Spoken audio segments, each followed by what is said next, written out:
community information center takavapa mukana wekuti vagadzire kana vachinge vagadzira isu touya tichadetsera nemacomputers. Saka ndinenge ndichida kuziva zvakare kuti macommunity information centers amuri kutaura awo ari kuvakwa here under USF system yedu yatinoshandisa kupfurikidza neportals kana kuti anenge angori macommunity information centers ari kuvakwa munharaunda dzamunenge muchigara. Asi ndoda kungokuvimbisai kuti zvisinei nekuti community information center yakadii, tinongoda kuti tiite kuti munhu wese akwanise kuwana masaisai ende zvakare munhu wese akwanise kuwana kuti vashandise macomputers munharaunda dzavanogara. So ndinokumbirisawo dare rino tidetserei mutiudze kuti ndikupi kusina, tochionawo kuti kupfuridza nemari dzatinenge tawana, tochiona kuti chii chatingaita kuti tipedzise kuti pasava nemunhu anosara kana nzvimbo inosara kupfurikidza nedonzvo rapresident wedu takanangana nekudigitalize Zimbabwe towards vision 2030. Ndinotenda. Thank you. That concludes supplementary question. The next honorable member takes the floor is Honorable T. Shumba. Honorable T. Shumba. Master Zayumba to Chigaro. Minister of Transport Infrastructure Development. But what you can do, but tender and Bassa Guru Kuita Mumpacom. Asim was on go up with the no one up Macau or Pirao. Mabridge Akatop and Nimbra Kanyakuna. Capason Fananism.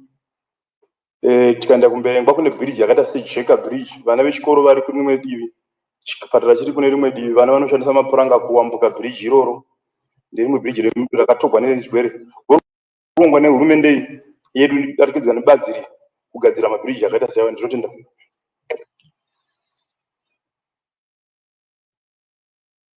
Unfortunately, that is a specific question.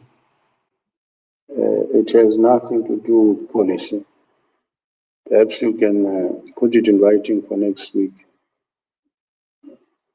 Speaker. Thank you. Honorable Gwabeni. Honorable Gwabeni.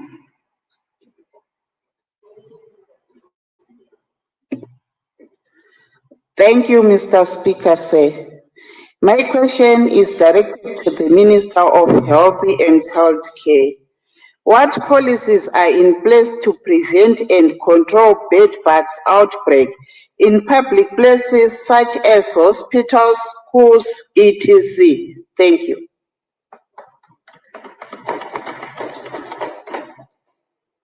Is the Minister of Health?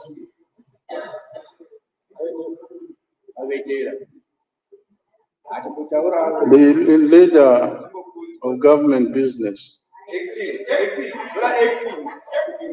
The acting has lapsed.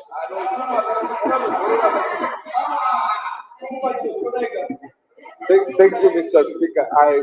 I was settling down with your indulgence. Maybe if they can repeat the question. Doctor. Take the floor. Repeat your question. Kindly repeat your question, Honorable Gwabeni.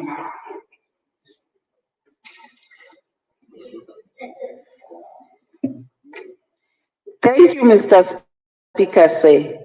My question is directed to the Minister of Health and Child Care. What policies are in place such as hospitals, schools, etc.? I thank you. The leader of government business. Thank you, Mr. Speaker, sir. Mr. Speaker says the policy really is we must always be as hygienic as possible in what we do. The mantra is prevention is better than cure. So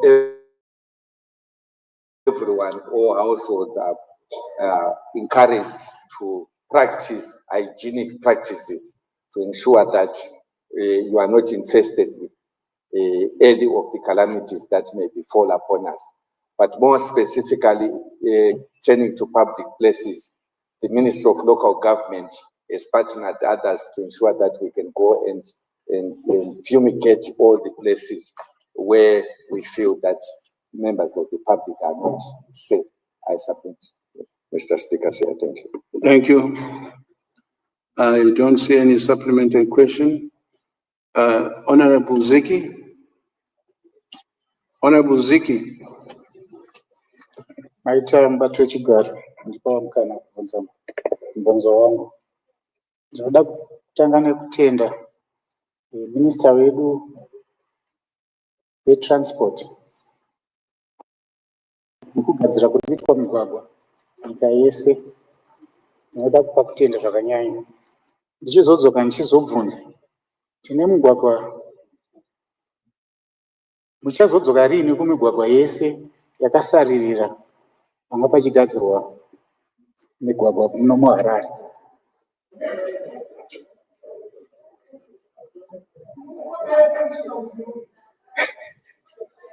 Ndio mubvunzo wangu, Honorable Speaker, sir. The moment you mentioned Migwagwa Harare, that's no longer a policy issue. Ndanga ndichiedza kuti ndinzvinge kuti pachirungu apa nobari kuti netsei, Honorable Speaker, asi ndinoona kuti hapasipo pega, kune migwagwa isati yadzokerwa zvatanga takavimbiswa kuti kuchadzokerwa kunotanga kushandwa. Saka ndiri kubvunza kuti urongwa hwei huripo kudzokera kumabasa iwayo, nekuti tamirira gore rakupera. Tatenda. I'll indulge you, Honorable Minister of Transport. Ndinotenda vanoremekedzwa mutungamiri wedare rino reparliament. Ndotenda zvakare vanoremekedzwa Honorable Ziki. Ichokwadi vataura kuti kune imwe migwagwa yatisati tadzokera, asi ndichidawo kurovedzera zvakare ipapo kuti migwagwa mizhinji yainge yakamira tadzokera, tava kushanda. Vane dambudziko vari kushushikana nemugwagwa mukuru. Ndinoda kudavira vanoremekedzwa mutungamiri wedare rino, mugwagwa wasimudza wakakosha, nekuti pachirungu ndo mumwe watinotaura kuti North South Corridor, zvichireva izvo unotidyadzanisa nedzimwe nyika dzakatikomberedza tichishandisa naZambia, DRC, Malawi. Saka ndoda kutenda zvikuru ndichivavimbisa nekusimbisa dare rino kuti tiri kutsvakurudza mari yekuti tishandise, sezvo tichiziva kuti homwe yedu imwe chete. Asi ndinofara kuti tave pachinhano chepamusoro kuti tiwana tinodyidzana naye kuti tivandudze mugwagwa wacho wose. Asi iko zvino tiri kumhanyidzana nenguva kuti tipedzise chikamu chakasara kubva kuBay Bridge. Chandirovimbisa zvakare dare rino kuti patinosvika kumwedzi waOctober tinenge tapedza, tava kunyanya kutarisa mugwagwa wataura wekuchirundu. Zvinova izvo zvinorakidza kuti tine muono umwe chete kuti dai takasika kupedza mugwagwa iwoyo.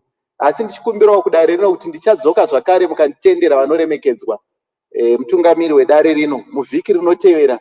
Ndichauya ndozivisa dare rino migwagwa yose maprovince edu ose ari 10 kuti tiri kuita zvipi, uyezve yatatanga neyatiri kushanda ndeipi. Saka muchaona ndichabata zvakare nechikamu chavabvunza ichocho, ndichibata province yoga yoga. Ndinotenda. Supplementary. The supplementary question does not arise. Why don't you wait for the ministerial statement for next week? And then we can deal with points of clarification. With your indulgence, If you don't mind. I thought maybe what I was going to ask was going to complement whatever was going to come. No, when the Honorable Minister has indicated that he will give a comprehensive report, inclusive of all provinces, on the state of our roads, why don't you give him that opportunity? Thank you, Honorable Speaker. Thank you. Honorable Njanji. Thank you, Mr. Speaker, sir. My question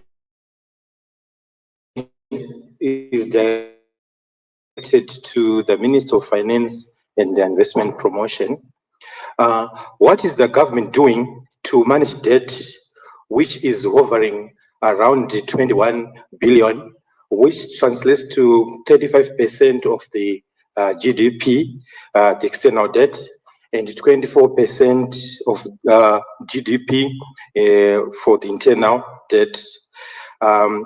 Given that the country is operating under unjustified sanctions. So I submit.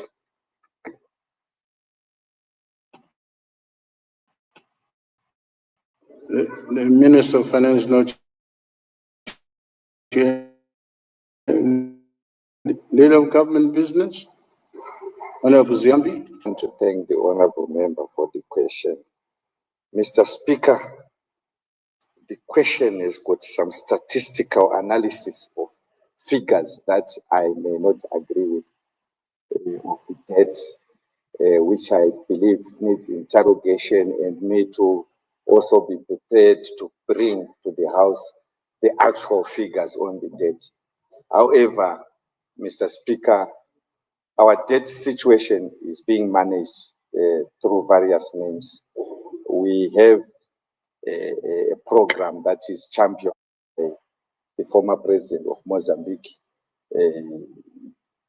who is the champion together with the president of African Development Bank, where we sit with various development partners and countries to see how we can structure the debt. And currently, as I am speaking, on the 26th of May, they will be convening in Ivory Coast, the African Development Bank, and on the sidelines of that we have a meeting to have deliberations on how we can restructure our debt. Over and above that, we also have of ensuring that we honor our debts. What is very important is we managed to clear our debts with IMF. We don't owe them anything, and all those that we owe, it's manageable. But on the specific aspect of the question, where the honorable member has got specific statistics, which I indicated, Mr. Speaker, that I would want to challenge. I would gladly request it to put that in writing so that we can bring a comprehensive report which indicates our debt status and the actual percentage and the burden to the nation. Reading that, I so submit, Mr. Speaker. Supplementary. Supplementary. Honorable Madziwanyika. Yes. Yes, thank you, Mr. Speaker. My follow-up question to the Honorable Minister is with regards to the structural dialogue platform, which you've mentioned. My understanding, Honorable Minister, is that the structural dialogue platform of papers. How far have you gone, Honorable Minister, with the governance pillar, which deals with the matters of human rights, respect for the rule of law, as well as the issue to do with the governance? How far have you gone, Honorable Minister? Because this is where the problem is standing. Thank you, Mr. Speaker. And the Honorable Leader of Government Business. Thank you, Mr. Speaker. I want to thank the honorable member for the follow-up question. Mr. Speaker, the honorable member is admitting that this is a dialogue and negotiation process. And ordinarily, we refrain to disclose where we are when we are dialoguing. We usually announce the result. So I think let's allow the dialogue process to go on. And once we have concluded, we'll then be able to say to the honorable member, we disagreed, or these are the areas of agreement. I would not want to preempt and say we are agreeing on this and not on this. When we are on a negotiation table, I submit, Mr. Speaker. Supplementary.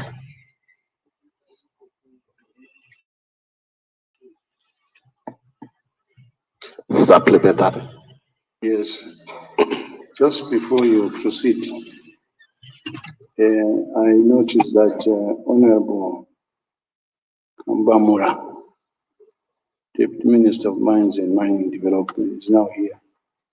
But we received an apology.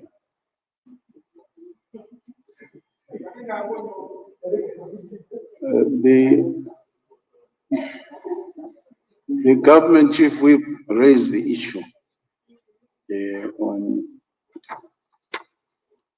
the question of honorable ministers indicating they've tendered their apology, but they appear finally.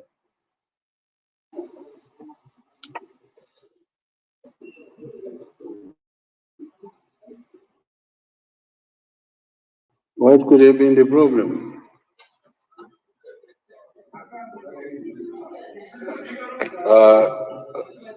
Thank you, Honorable Speaker. I was attending a meeting, so we thought the meeting would take long, but I requested for leave in order to attend this. Okay, understood.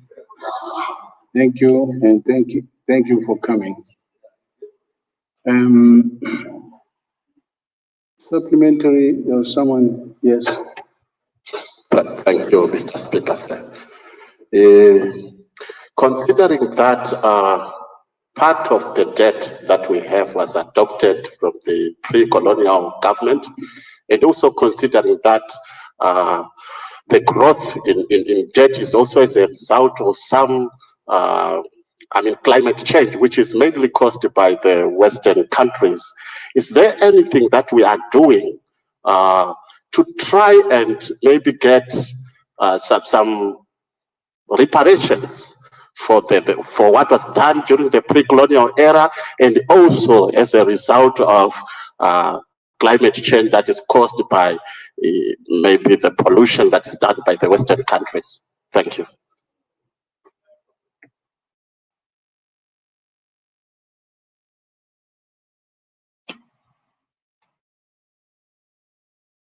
I'll indulge the Honorable Mr. Speaker, sir.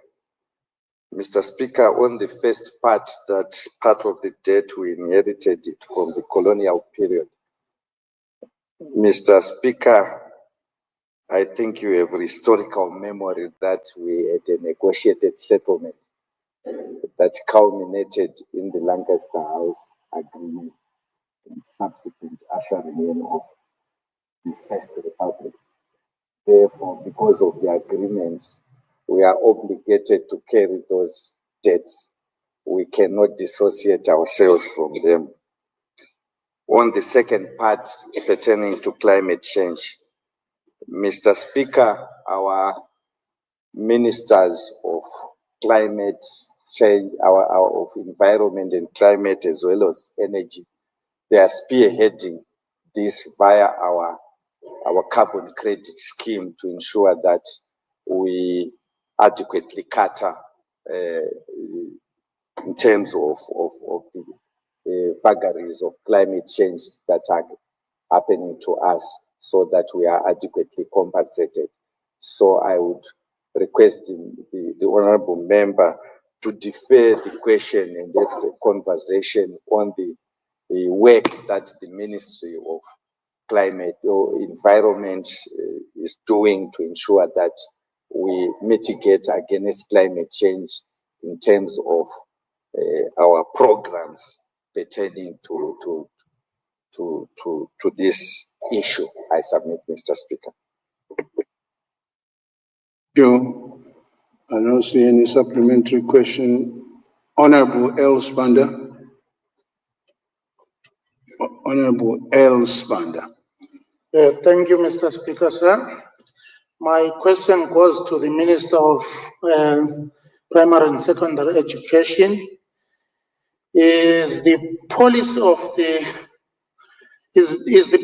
free education at primary and secondary schools that was announced by the government being provided in the schools, since a sizable number of children is now out of school due to the lack of school fees caused by the economical hardships? Thank you.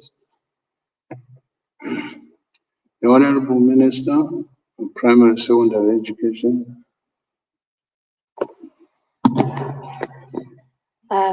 Thank you, Mr. Speaker, sir. Let me thank the honorable member for asking a very good question. The education policy that he is talking about, it's still in the process of being finalized. However, in the meantime, in the interim, we do have a safety net that caters for specifically what he asked for from the education policy, that is BIM. BIM, it is catering for the needs that he has talked about. So I'll say yes, at the moment, we do have BIM, that is a safety net that is catering for marginalized children. I thank you. Thank you. Supplementary. Supplementary, yes, Honorable Spanda. Thank you so much, Honorable Speaker. And I want to thank the Minister for the response that pertains to our students and learners. I've noticed that a number of students covered by these government supports, such as BIM, vary from one location to another, from one province to another in terms of numbers. What is the government effort to ensure that there is equitable numbers across our provinces? Thank you. Unfortunately, the moment you delve into statistics, the Honorable Minister may need to validate that and respond accordingly.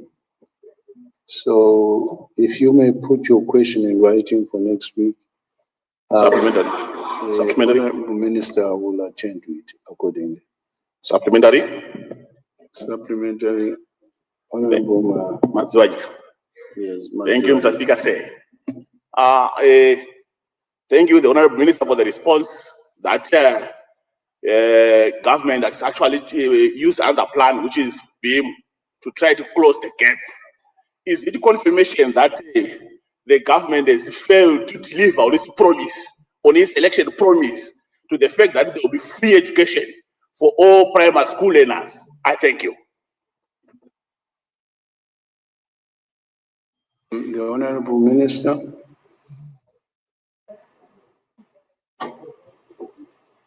Thank you, Mr. Speaker, sir. Let me thank the Honorable Madzanyika for his question. He asked me if the government has failed to deliver. No, it hasn't. The government has delivered. Children are going to school, and those who are in need of help, they are going to school. I so submit.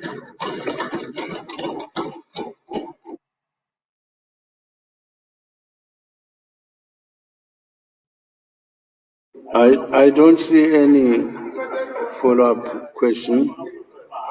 Honorable Mtokonyi.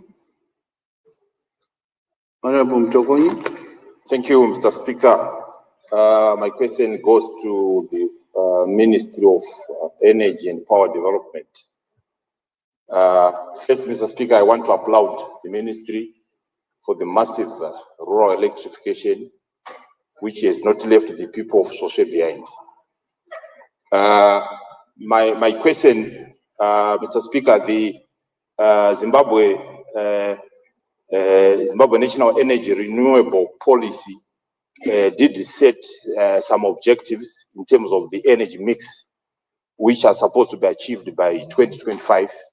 So I wanted to hear from the Honorable Minister what or how have we so far gone in as far as achieving the set objectives as spelled out in the policy. Thank you. The Honorable Minister of Energy is here. Yeah, thank you, Mr. Speaker. Thank you. The honorable member is talking about energy goals that are supposed to be achieved by this year, this 2025. Oh, okay.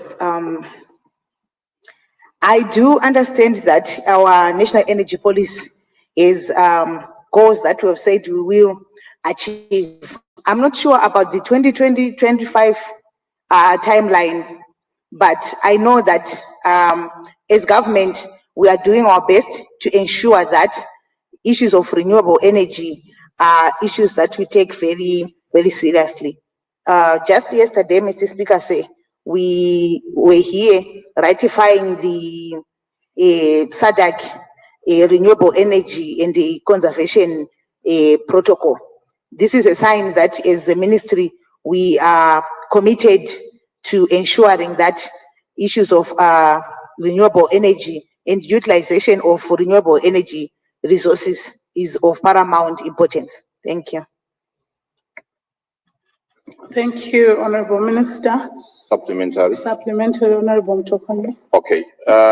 Yes, the policy did stated that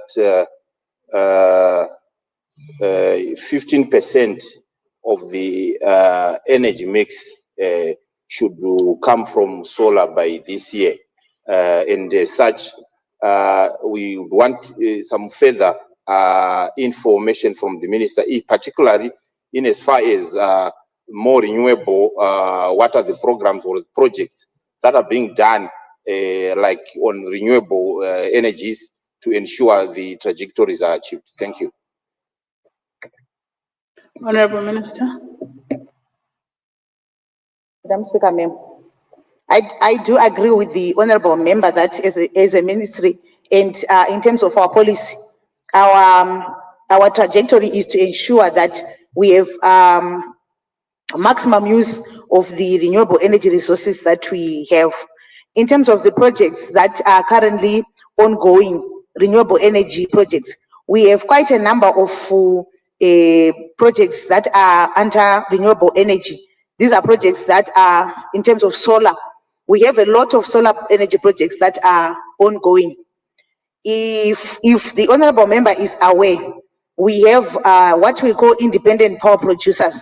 Most of these independent power producers are solar energy producers.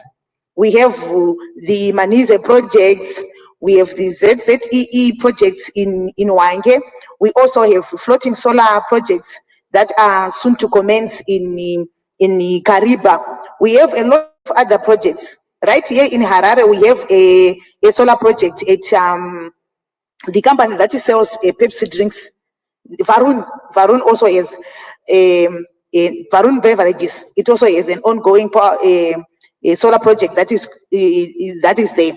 What we have done as government is we have said now, if anyone wants to invest in solar projects or in any renewable energy project, we now have incentives that we have rolled out to just try to boost the confidence of investors that want to invest in renewable energy projects.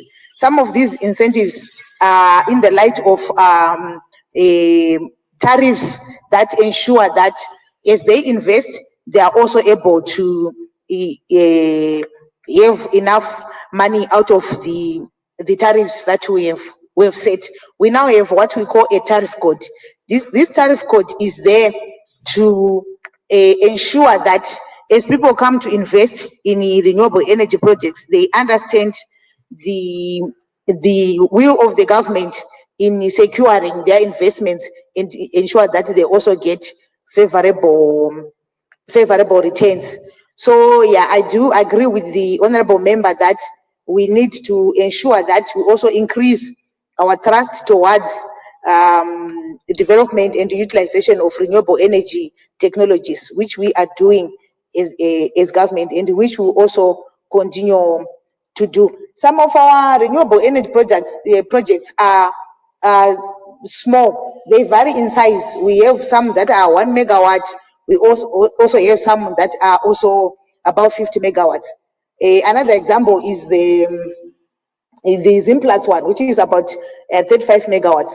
We, as government, we have a policy now that also says, because we understand that our economy can not only rely on government for supply of electricity, seeing the issues of climate change that we have, seeing the challenges that we have with our hydroelectricity. We have now said even individuals or companies in the industrial sector or people that are within their homes, they are now encouraged to put up home solar systems, rooftop solar systems, and to ensure that people can start these kind of projects.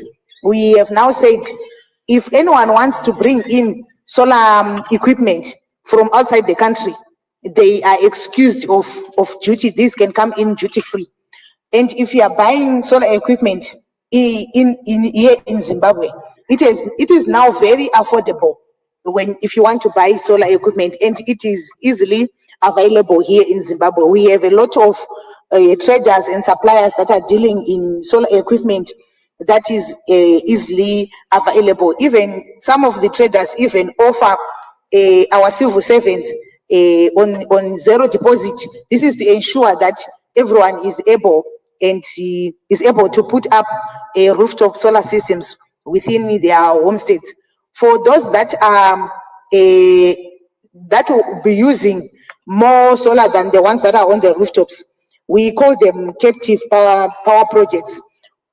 These ones we have said they can do a solar power projects, and we have allowed now to say they can get into arrangements with our utility, our ZESA utility. They can get into agreements where they can produce, let's say they want to use 10 megawatts, but they can put up a system where they can produce 50 megawatts.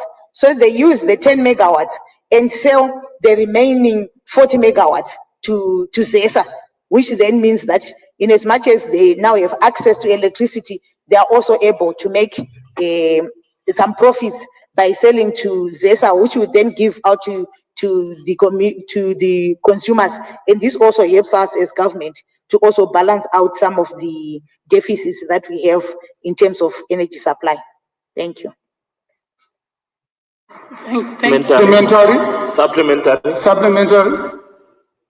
Supplementary, Honorable Mulukele.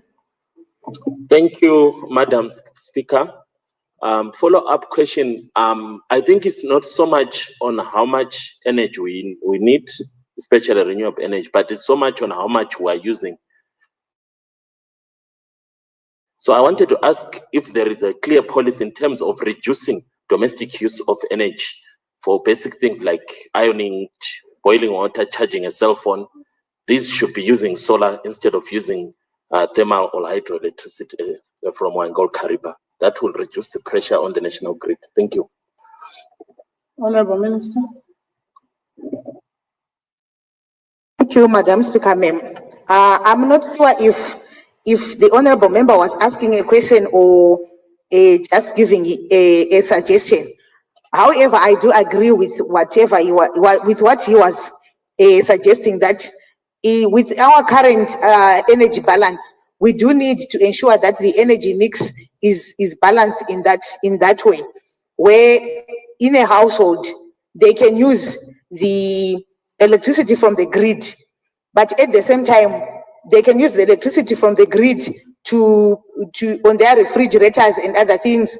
And when they want to cook, they can use gas to cook. And when they want to use ions, we now have solar ions that can also be used. So for a household to function properly without having shortages of electricity, it is also important for our people to understand that they can also employ the energy mix within their own households and try to find ways of harnessing all the available types of energy so that they can be able to balance out and not have shortages. In that regard, they will also be able not to be affected by the load shedding. If ever there is load shedding, they can then be able to switch on to their solar systems and for lights, and still be able to cook using their gas. And we are also now even encouraging our people to also be, if they are living in the raw areas, especially in the farms, to also look at how they can also be starting wind-powered projects And as far as we can see, we are seeing a huge response in terms of the use of wind projects, even though at this stage, most of these projects are still very, very small, because we still have a bit more of research that we need to do in terms of the wind technologies. But some of our people have already embarked on some of these projects. Thank you. Supplementary. Thank you. Supplementary, Honorable Mangwa. Thank you so much.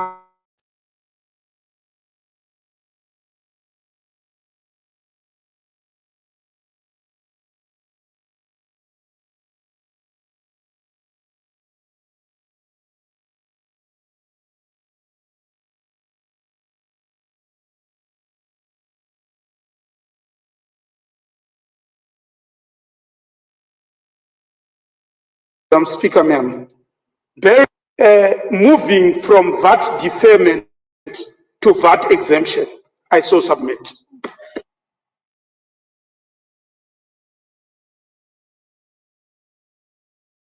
Honorable Minister.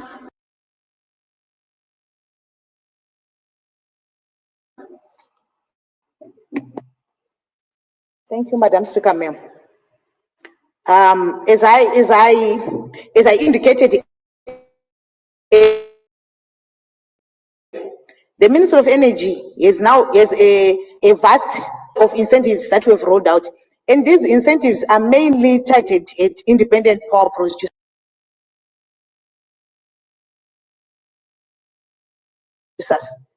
The first one that I have said is, if you are an energy investor and you have to bring equipment into this country, most of this equipment is duty,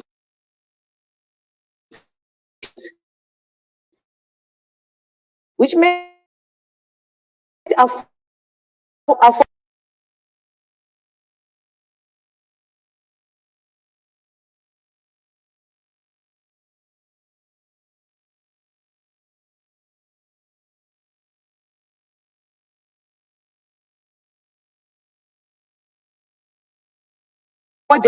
for them to be starting.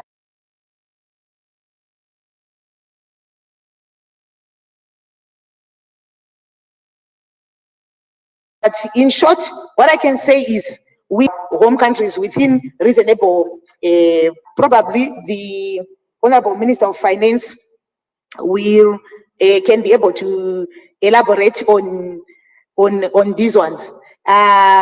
But we have what we call government implementation agreements, and these are some of the agreements that then lay out the procedures that an investor can go through to ensure that they can be able to then have their currency converted into the currencies that they can be able to send back to their home countries. Thank you. Supplementary. Thank you, Honorable Minister. That was the last supplementary question. Maybe a clarification on behalf of the Minister of Finance. Mr. Speaker, currently as a country, we do not have anyone who requests genuinely remittance of foreign currency and fails to get that. Every week, I think for the past 4 months, we have been putting money. Last week, I think it was about 25 million. What was taken by the banks was 10 million.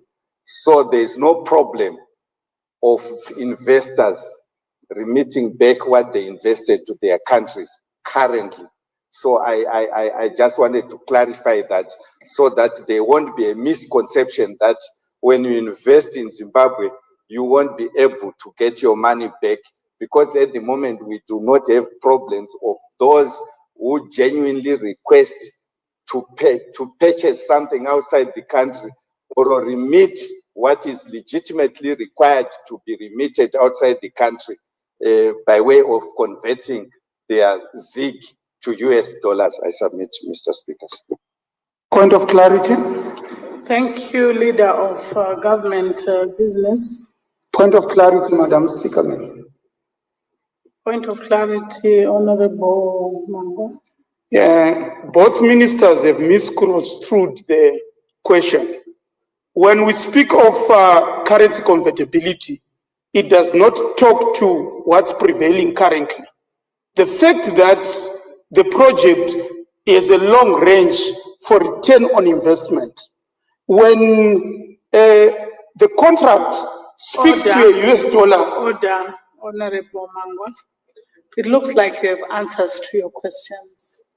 I don't have answers. I'm clarifying my question. Order. May I order? Can we have order in the house? We took the last supplementary question and we're going to proceed to the next question. And I'll request Honorable Stembisonyoni to take the floor. Order, Honorable Mangwa. Honorable Stembisonyoni, can you take the floor? Thank you. Ngiyabonga kakhulu umpompozi wendlu ecolekileyo.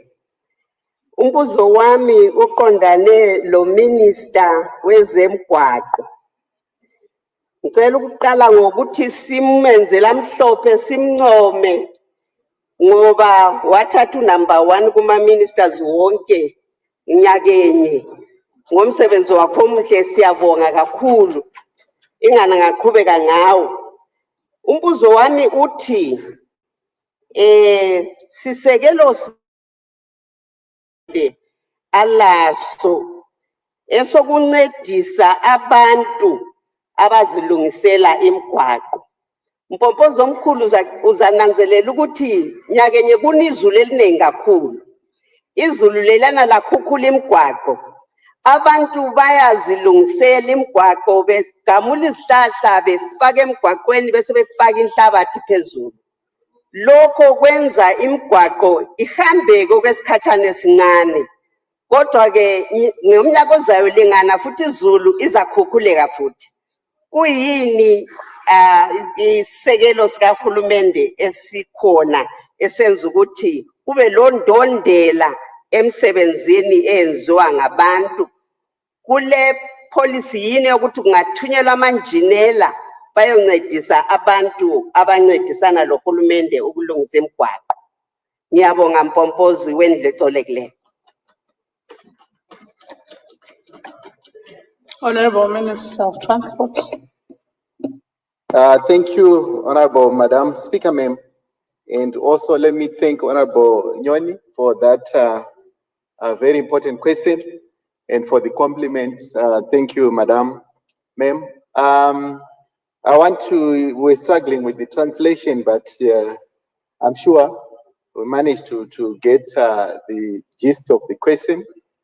In terms of those who are also supporting the ministry in rehabilitating our roads, and whether they can be guided by our engineers and also be supported, which is a very noble suggestion, Madam Speaker, ma'am. And we've been calling this to the citizenry to say, let's also partake in the exercise of rehabilitating our road to synchronize with the mantra of His Excellency Comrade Dr. Emerson Mnangagwa, that Nika Inovakwa Nevenevayo. And I want to thank those who are actually participating in the road rehabilitation. Maybe they are bringing aggregates or they are also doing the rehabilitation.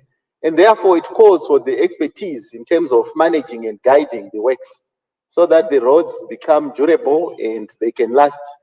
And I would suggest that we work closely with our provincial road engineers. We've got road engineers in each province, and they can actually guide those who are willing to, not only individuals, even companies who are willing to participate. We will then call for our engineers to guide the processes so that whatever is being done is done accordingly. And I thought maybe if we've got a number of those who are willing to assist the ministry, we'll be very happy as a ministry to share with honorable members so that we know and we do give them technical support so that the works will stay for some time, so that with the advent of rains, the works will still last. Thank you, Honorable Madam Speaker, ma'am. Thank you, Honorable Minister. Supplementary, Honorable Nyabane. Ndakutenda minister nebasa ramukita kugadzira marodhi ukafamba mumarodhi acho ane tara unozoona yatorara speedometer kunakidza zvikuru muno mumaguta. Asi ndoda kubvunza kuti muno urongwa hupi hwekuti tiisirwewo magravel kwete tara kumaruwa kuita kuti road dzedu dzifambike sezvo kuno kwakanaka but uko kuti mutiisirwewo gravel pane urongwa here hurumende kuti tiisirwewo gravel kumaruwa. Ndatenda. Honorable Minister. Ndinotenda vanoremekedzwa mutungamiri wedare rino reparliament. Ndinotenda zvakare vanoremekedzwa honorable Nyabani.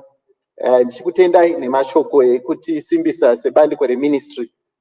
Ndoda kutenda zvikuru ndichiti vasumudza mubvunzo wakakosha unoita kuti ndijekese mudare rino kuti makore oga oga tanga tiri kuona kuti tinoenda tinogredha mugwagwa yedu mvura yoya yokukura. Asiko zvino nebandiko redu tichifurikidza neresearch and development takuona kuti pane zvatinokwanisa kushandisa ingave mishonga inoita kuti ibate ivhu redu rosimba torega kuramba tichidzoka tichigredha mugwagwa yedu togona kugara kwemakore kana 5 tichingomaintaina mugwagwa wedu iwoyo inonzi nanotechnology pachirungu. Saka tiri kutsvakurudza takapedza kuona tava nemakambani anoti anokwanisa kutipa mishonga iyoyo ndopachinhano chatiri iko zvino. Saka munguva pfupi inotevera muchaona kuti tinenge taakuuya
kuziva mugwagwa iwoyo unoda attention. Ingatoti ndokumusha kwangu kwakaoma akufambike, tiri kukumbira kubatsirwa mugwagwa unobva pakwekwe uchienda paSilovera.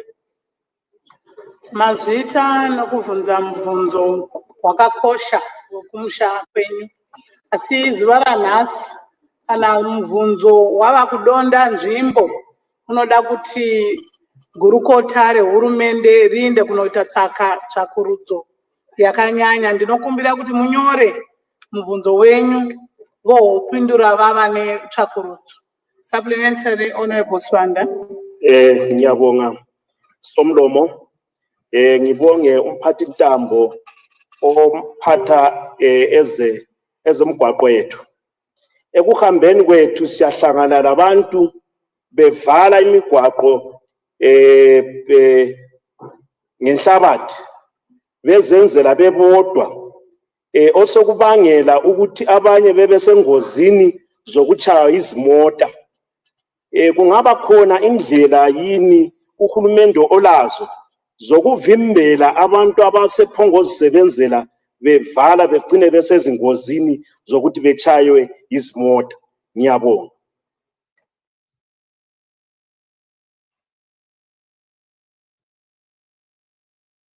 Thank you, Honorable Swanda. Honorable Minister.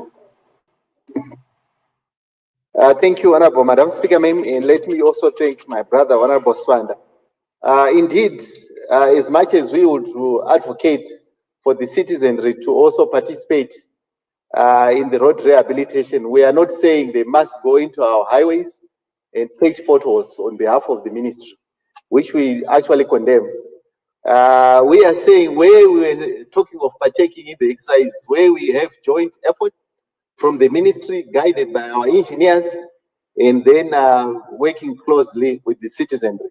But in the circumstances raised by Honorable Swanda, we've actually seen a number of delinquent youths actually standing on our highways purporting to be rehabilitating, but they won't be rehabilitating our roads.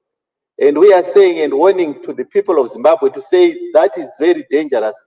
We cannot allow public to just go along our highways and stand by trying to patch our potholes.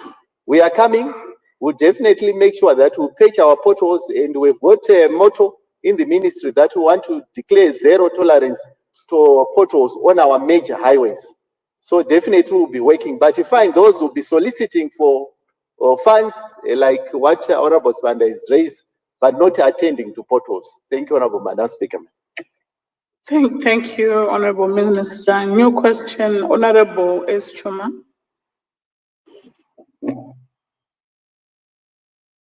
Maita basa, Madam Speaker. Mvunzo wangu uri kuenda kuna Minister of Mines. Madam Speaker, takatarisa kunonoka kuuya kuri kuita Mines and Minerals Amendment Bill mumba muno kuti rigadziriswe. Ndezvipi zviri kuitwa nehurumende kuti avo vanoita zvemigodhi vemuno vawanewo kodzero dzakasiyana nevauyi vatingati maforeigners muchirungu, nokuti tiri kuona kuti pari zvino vari kuenzaniswa kubva pamari dzavanobhadhara vachipega migodhi nekuterera migodhi. Zvekare kuti vana vemuno vange vachipiwawo kodzero dzakadarika avo vanobva kune dzimwe nyika. Ndatenda. Honorable Minister.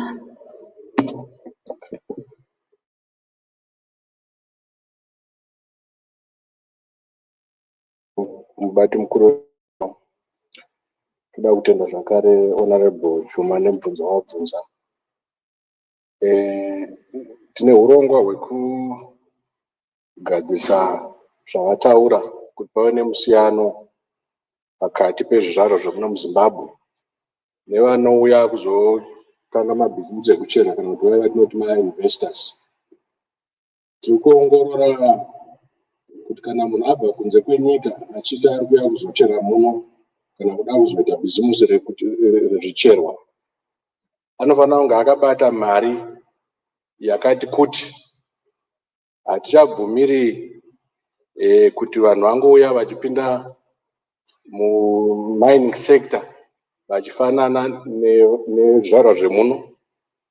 Takaita ongororo tikaona kuti vakawanda vekunze vakukwikwidzana nezvizvarwa zvemuno mune yatinoti small scale mining kana kuti vacheri vedu vechidiki. Saka tirikutarisira kuti ma-investors vanenge vachibva kunze vanofanira kunge vachiva vaine mari yakati kana kuti ine uwandu huchaziviswa dare rino vasati vapiwa marezinesi ekuti vange vachishanda. Uyezve tirikuisa mutemo wekuti kana vekunze vauya munomu vanofanira kunge vachipa zvizvarwa zvemuno mikana yekutanga kana kuti kodzero yekutanga kuti vakwanise kupinda mumabasa. Takaita ongororo tikaona kuti ma-investors vari kuuya vakawanda vari kuuya vaine vasenzi vavo vekunze uye vasingakwanise kuzopa kana kuti kupatsurira njere kuzvizvarwa zvedu zvemuno muZimbabwe. Saka tiri kugadzira mutemo iwoyoyo ndofunga pachabuda bumbiro idzva reMines and Minerals Act. Zvinhu zvandiri kutaura zvichange zvirimo. Tikati tidzamise kuzvikurukura nhasi tinenge tanyanya kumhanya, tamhanyira kumberi kwebumbiriro richiri kubikwa. Saka tinotenda Honorable Chuma nemubvunzo iwoyo. Tiri mubishi kugadzira nyaya dzokuti zvizvarwa zvemunomu zvinge zvine mukana uri pamusoro. Tichiri papo zvakare tiri kuongorora kuti mazuva mashoma ari kutera kana mwedzi mushoma ari kutera tichati isusu vacheri vechidiki kana kuti atinoti small scale sector inge iri sector inotenderwa zvizvarwa zvitema zvemuno muZimbabwe. Mazvita. Supplementary. Minister, supplementary, Honorable Chuma. Ndinotenda mubati wechigaro.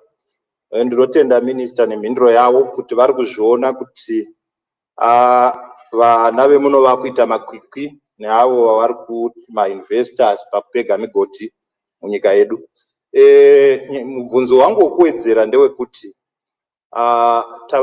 tava nenguva tichingoti rinouya bumbiro dzvairi rinouya, nguva yacho yarebesa, ndingati kubva ku9th parliament takanga tichitaura nezvazvo.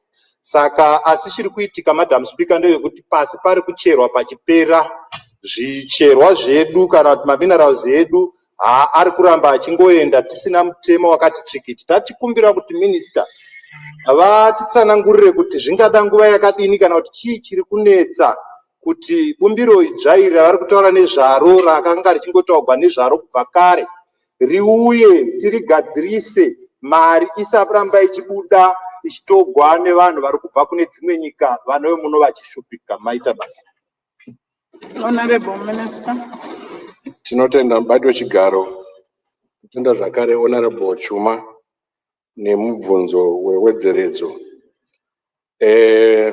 Ndingati bumbiro remutemo rapachidanho chepamusoro. Mazuva mashoma ari kumashure tanga tariendesa kuti riiswe mupepanhau yatinoti gazetting.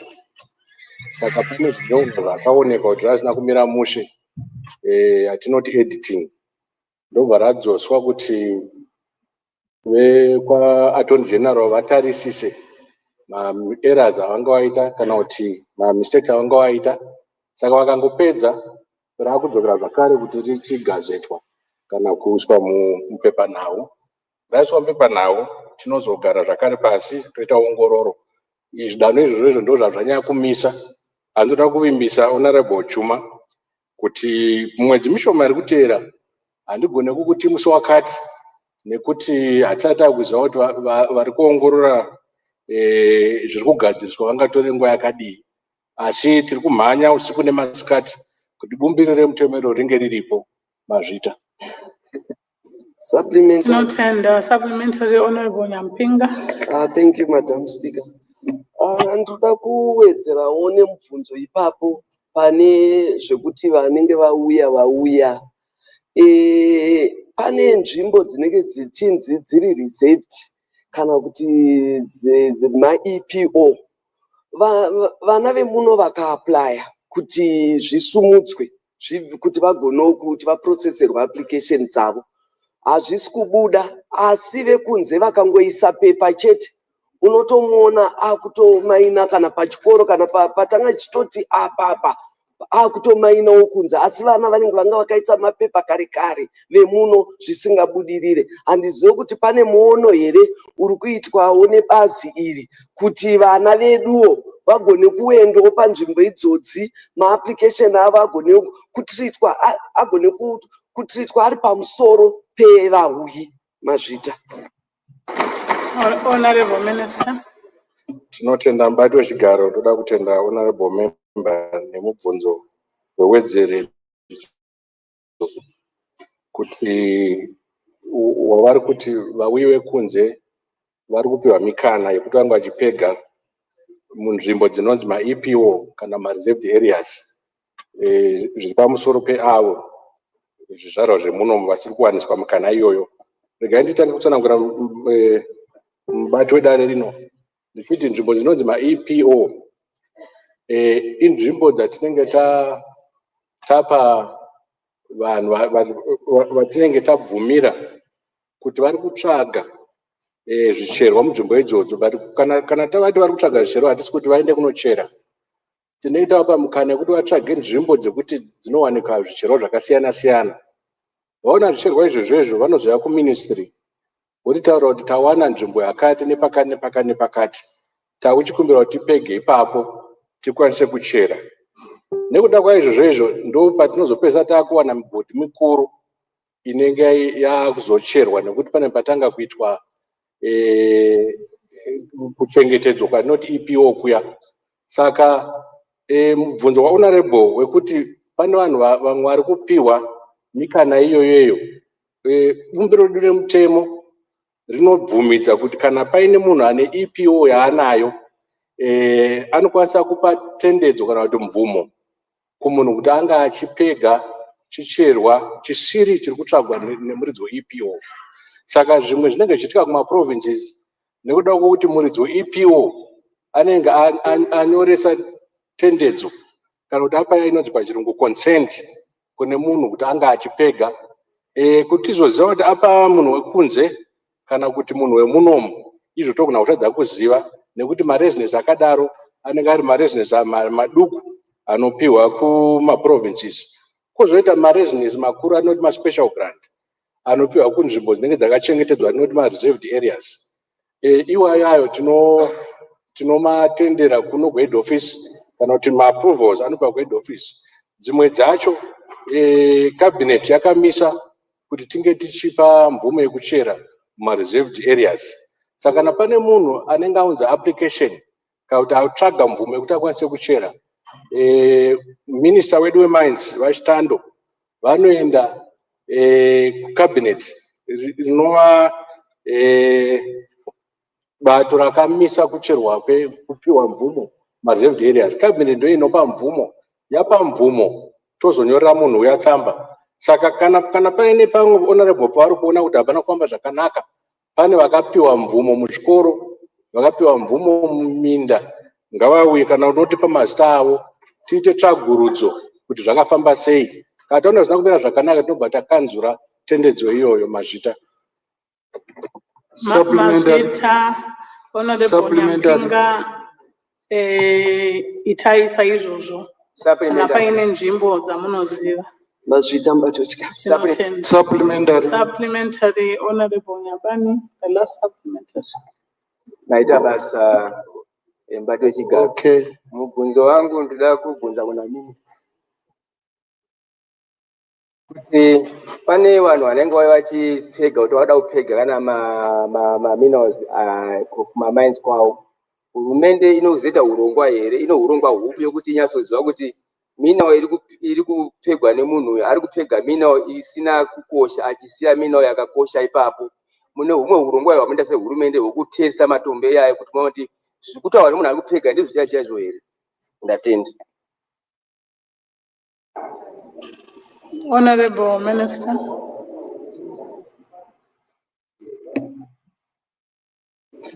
Tinotenda mbato chigaro, totenda zvakare honorable Nyabani nemubvunzo. Tine maoffices emines ari kumaprovince. Ikoko tine vanhu variko vakadzidzira basa rekuongorora matombo zvicherwa kuti zvicherwa zvakamira zvakadii. Tisati tapa munhu residence rekuti achere, vanotoenda kuvakumbira kuti uda kupega votarisa zvicherwa zviripo. Tiri kuona vamwe vanotonyepa kuti pane cherwa chakati, tozoona paine chakati. Kana taona zvakadaro tinotomira kupa residence kusvika ataura zvechokwadi kuti ndikuda kuchera chicherwa chakati. Nokuda kuti pane zvicherwa zvimwe zvatinopa maresidence zvinenge zvine mitemo yakati siyanei. Saka tichiri papo zvakare tine urongwa hwekuvaka malaboratories kana kuti nzvimbo dzekutarisisa zvicherwa zvinenge zviri mumatombo. Tine vatiri kushanda navo zvakare Ministry of Higher and Tertiary Education vari kuvaka imwe nzvimbo yakadaro kuGwanda University. VeMMCZ vane urongwa zvakare hwekunge vachivaka nzvimbo dzekutarisisa zvicherwa zvedu mumaprovince ese ane chekuita nezvicherwa. Saka toda kuimisa honorable Nyabani kuti seministry ndozvo zvatiri kunyanya kuongorora izvozvo, nekuti tiri kuona vamwe hama dzedu dzekunze uku hadzisi kutaura chokwadi zvicherwa zvavari kuchera. Saka tiri kuita ongororo iyoyo kuti tione zvicherwa zviri kucherwa ndizvo here. Tine nzvimbo dzimwe dzine matombo akasiyana siyana nokuti rinenge riri dombo rimwe chete asi rine zvicherwa zvakati wandei. Saka pane vamwe vari kuburisa chicherwa chakati asi vakumberi kwavanenge vaendesa kunze vozonobudisa zvimwe zvicherwa. Saka zvicherwa zvacho zvabuda munyika ino tiri kutarisa kuti hamuna zvimwe zvicherwa here zvingange zvirimo. Mazvita mbato chigaro. Honorable Minister. Supplementary. That was the last supplementary question. We can only allow 3 supplementary questions. New question, Honorable Maricano.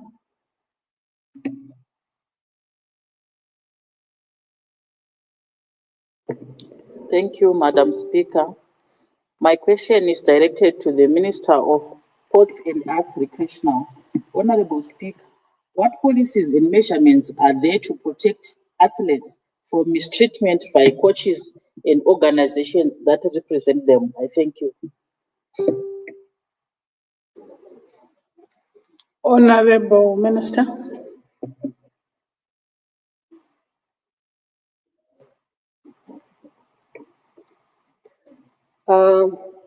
Thank you, Madam Speaker, ma'am.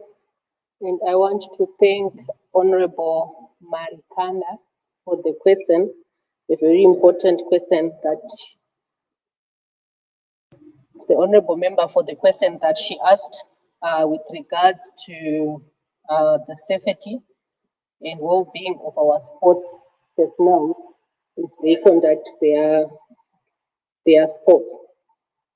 Madam Speaker, ma'am, as a government, we have very strict policies when it comes to the welfare of our sports people, be it the males or the females. We have put in place measures that ensure that this policy is adhered to. Number one, Madam Speaker, ma'am, whenever each sporting association wants to employ coaches or officials, these candidates have to go through a security check where their backgrounds is scrutinized to see if they have got the experience that is needed, and also to check if they've got any crimes that they would have committed that pertains to the nature of the job that they've applied for, because we have different disciplines when it comes to sport. If the person is cleared, then they can then become a suitable candidate to then get a job in the different associations of sports that we have. The other measure that we have also put in place, Madam Speaker, ma'am, is to have all the sporting associations in Zimbabwe being registered under the Sport and Recreation Commission. And as they register under the Sport and Recreation Commission, part of the requirements that we ask for is for them to provide us with their constitutions. And within the constitutions, they have a clear guidelines of how they are going to be conducting their day-to-day sport programs. And also, we do have confidential reporting channels that is used by athletes. Let's say, for example, there is an athlete who has been involved in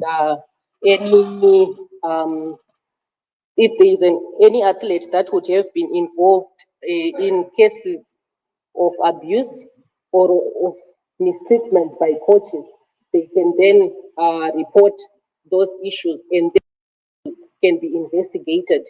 If there are any coaches or officials within their sporting organizations that are found wanting, then they will have to be answerable to the authorities. Again, Madam Speaker, ma'am, we also conduct regular trainings with our different sporting associations where we conscientize them and raise awareness of the different issues that athletes may face in their day-to-day activities as they go about their sports. Our sporting associations, again, Madam Speaker, ma'am, have got constitutions that align with international standards, such as the WADA and also the UNESCO policies on sports integrity. Those are also some of the governing bodies that their constitutions align to, and they also understand the implications of mistreatment of athletes.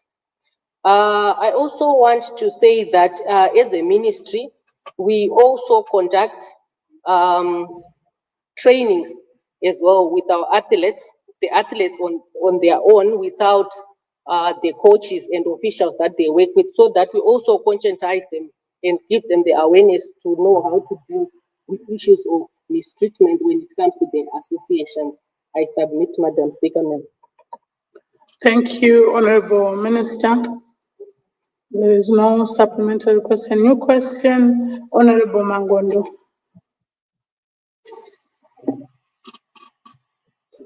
Thank you, Honorable Speaker, ma'am. My question is directed to the Minister of ICT. Firstly, I would like to applaud the efforts by government in terms of providing accessibility to modern technologies. My question relates to the accessibility of modern technologies in terms of laptops, in terms of functional networks as it relates to rural areas. The question being, what is the Honorable Minister doing in terms of measures to ensure that there's equitable accessibility to these in rural constituencies, particularly as it relates to schools and also the provision of information communication centers in all rural constituencies? Thank you. Honorable Minister. Thank you very much, Honorable Madam Speaker, ma'am. Let me thank Honorable Mangondo for that very important question. Yeah, what we are doing as the Minister of ICT in relation, firstly, to connectivity, is just to continuously be able to engage with our telco players so that they have fair connectivity across the whole country. We have a broadband mapping plan that we've come up with, and we are already doing it so that at least we realize and also be able to establish the areas where there is no connectivity. So in terms of connectivity, because he asked a lot of things, I'll be able to try to break them down. The first one was connectivity. What we're doing is we're engaging our telco players, the likes of Net1, Econet, and also Tel1. We are constantly engaging them and finding out where they're deploying, which a lot of times conversation we've been having is that they're saying it might not be very profitable for them to be putting the stations, especially in the rural areas. So after they then said that, we then had to say to them, they are obliged to make sure that at least they deploy. We had to come up with a policy to say, yes, within their deployments, as much as they're talking of the population, especially in the rural areas, they always say it's not profitable for them. That's what they've always said. But what we then came up with was for us to then be able to really tell them that they are obliged to make sure that there's connectivity, at least from about 10 base stations, one has to be in the rural areas, and then they will increase as they go. That's what we have done. Then in terms of the schools, the community information centers, our plan for this year through the presidential internet scheme is to deploy 50 community information centers within the next 2 years. And our hope is for us to continuously be able to increase as we go. And also for the base stations, our hope is for us to deploy at least 50 base stations each year. And we are happy that now we have got the likes of Starlink. It is also going to assist us in making sure that we connect areas which are marginalized, which do not have connectivity. That is as far as we're doing for now as the ministry. Thank you. Thank you, Honorable Minister. Supplementary, Honorable Speaker. Please proceed. Thank you. My supplementary relates to the availability of ICT equipment to rural schools. There are a lot of rural schools that don't have any laptops, don't have any access. They've never seen, kids have never seen a laptop, both primary and secondary schools, and also especially in terms of the resettlement areas.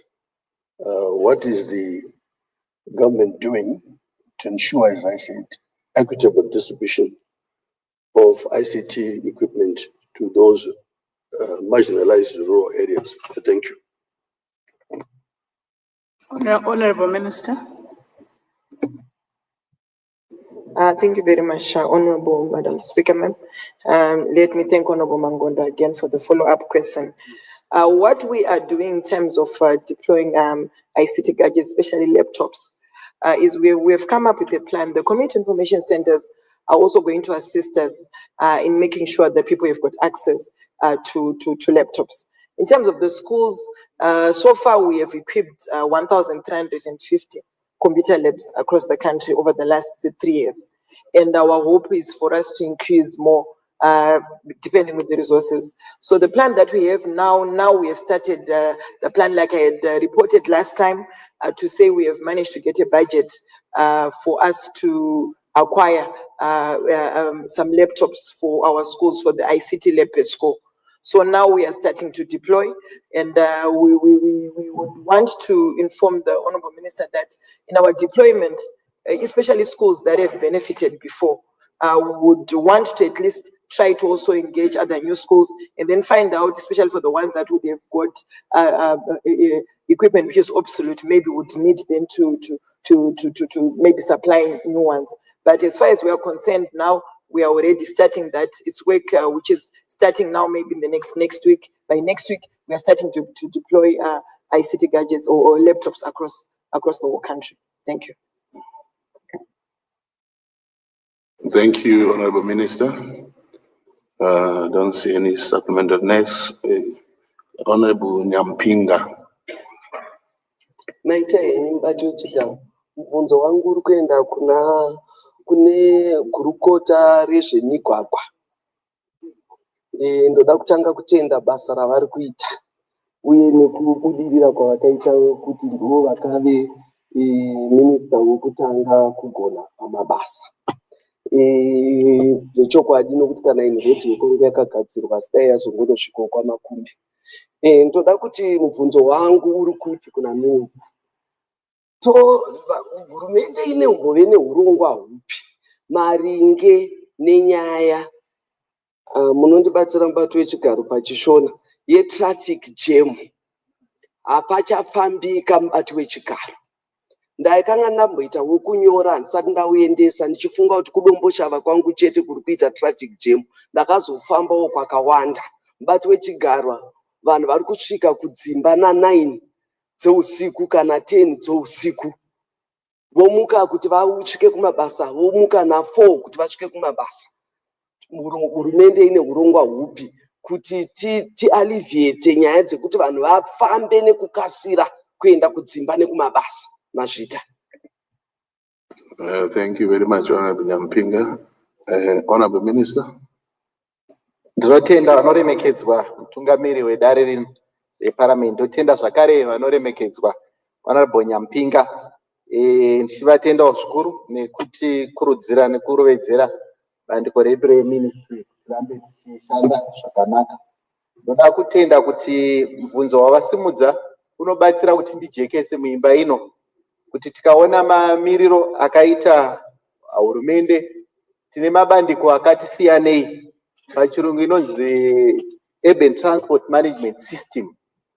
Ndo yamunoona ichiitwa nevanoona nezvelocal government, kuti hatina here marobots edu ari kushanda here, maintersection edu haasi busy here.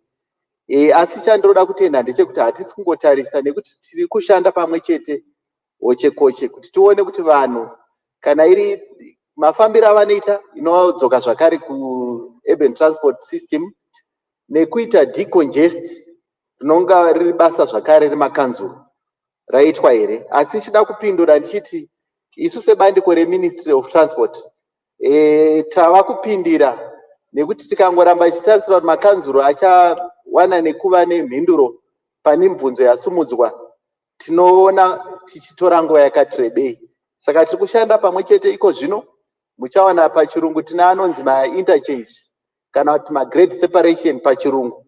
Hatichange chiti dzimwe motikari dzifamba nemudenga dzimwe dzifamba nepasi, kuitira kuti tinge tichiona kuti migwagwa yedu yafambika.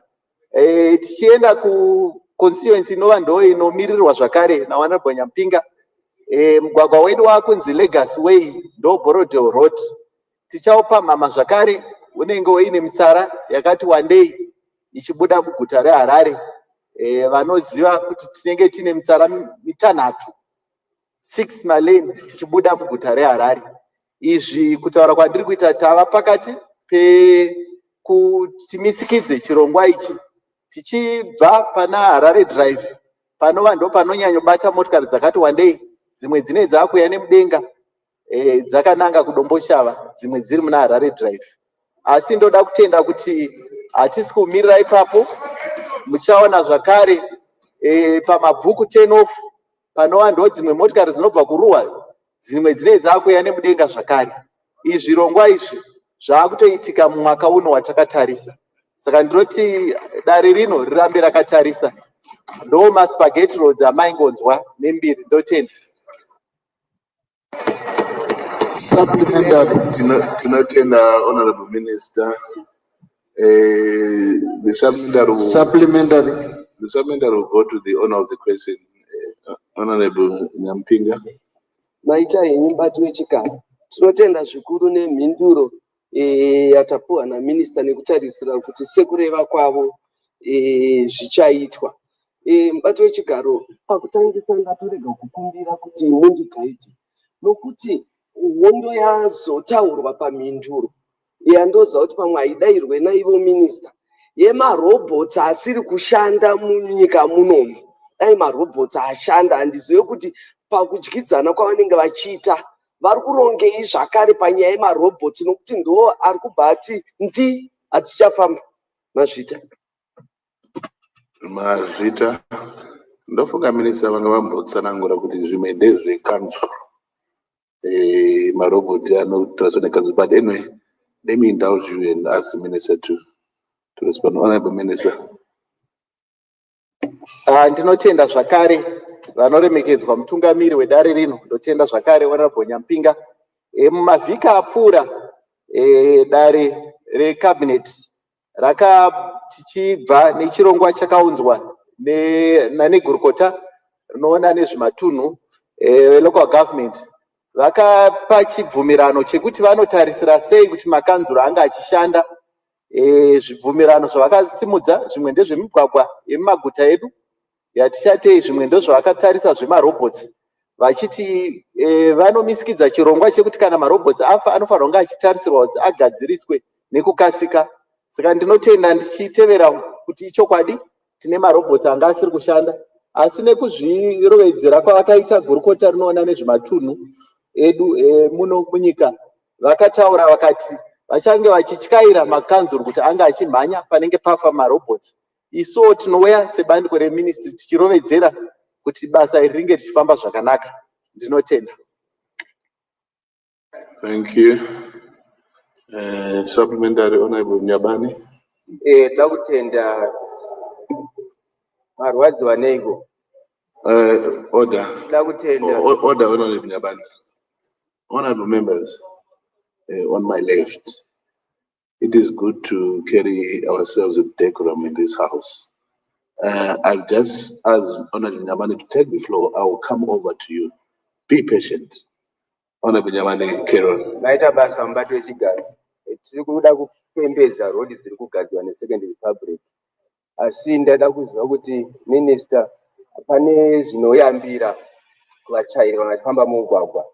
Zvakafanana mumaroundabouts munogonyoroka marhodzi edu. Muno urongwa hupi kuti panyatsoiswa zvinoyambira kana zvichiita kuzvikwanisika pobva paiswa zvinopa kuti mota dzirege kufamba zvakanyanya, nokuti tiri kuona marodhi vanhu vari kumhanya wozongoona asvika panogonya rodhi obva atodarikira. Muno urongwa hupi hwokuti mese munonge muda kuti vanhu vayambirwa vasvika panogona kukonzeresa njodzi pange pachigadzirwa kuti machairi wedu vagonofamba zvakanaka mumugwagwa. Ndatenda. Honorable Minister. Ndinotenda vanoremekedzwa mutungamiri wedare reparliament. Ndotenda zvakare vanoremekedzwa Honorable Nyabani. Ichokwadi vanoremekedzwa mutungamiri wedare rino reparliament. Vatyairi vedu vazhinji vakutyaira vasina hanya, zvinosuwisa, zvinokonzera kuti tinge tichirasikirwa neupenyu hwedu hwakakosha. Dzimwe dzenguva unoona panenge pakanyorwa angave masaini chaiwo, vatyairi vazhinji havachaverenga vanenge vachingofamba mumugwagwa. Asi ndoda kutenda ndichiti sekutaura kwavaita, kana mugwagwa uchinomonyoroka tinorakidza nemasaini kuti mugwagwa wakunomonyoroka. Asi unoona kuti vazhinji vanongosvika ipapo, dzimwe dzenhambo vanenge vachifamba nespeed iyo inenge isina kutarwa mumugwagwa iwoyo. Saka ndinotenda kuti panzvimbo dzakadaro dzimwe dzacho ticharovedzera Ndichida kungotenda kuti kunyangwe dare rino makatituma kuti muri kuona kuti mugwagwa wedu chero unouya kuno kuparamendi vanhu vari kumhanya, mukakumbira kuti tinge tinoisa mapurisa. Sinoda kutenda nemumwe wangu wandinoshanda naye Honorable Kazembe, maona kuti mapurisa akumira akuyambira vanhu kunyangwe tiuya kuno kuparamendi. Muchaona motikari dzinotenderwa dzisisasvike kuno hadzichabvumirwa kunge dzichisvika. Ndo zvimwe zvatinorovedzera kuti pamune muchiona pane njodzi pakanyanya patinogona kunge tisina kusvika, tinouya tichiisa anonzi marambo strip pachirungu. Vamwe pachiona ndo vanoti magirigiri aye, kana uchinge wakusvika anoita kuti uderedze mafambiro aunoita asina akasiyana nemahamps amunoziva. Saka ndotenda kuti nzvimbo idzodzo dzinowanikwa njodzi dzakadaro ngatibatsiranei kuti tiise musoro pamwe chete. Asi pamusoro pazvose isu vatyairi tikave nekutevedzera mitemo yemumugwagwa, tinoona kuti tinobatsira ruzhinji rweZimbabwe. Tinotenda. Supplementary. Yes, supplementary, Honorable Karen. Mazita mubati wechigaro.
vaisa nhamba dzemotikari dzakawanda munewspaper vachitsvaga kuti vanhu ava ngavaripote kumapurisa. Chirongwa chatotanga ichocho vanhu havana kuva nemunhu ivavo.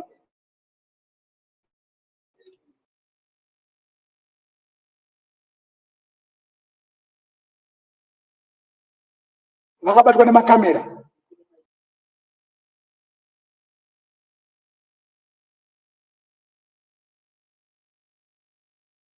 Asatotanga kuisa. Ibasa richangotanga. Pakupera kwezuva hongu tingakanda. Asi technology ndo solution. Ndo basa ratiri kuita.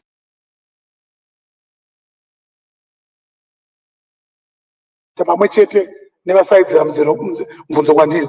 Tinotenda. Tinotenda Honorable Minister.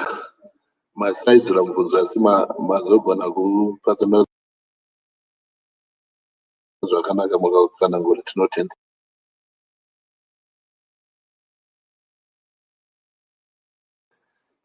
Honorable Muodzeri.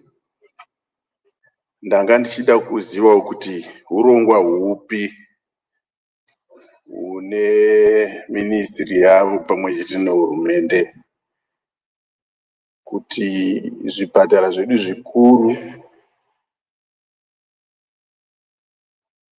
zvanyanya kuwandirwa nevanhu.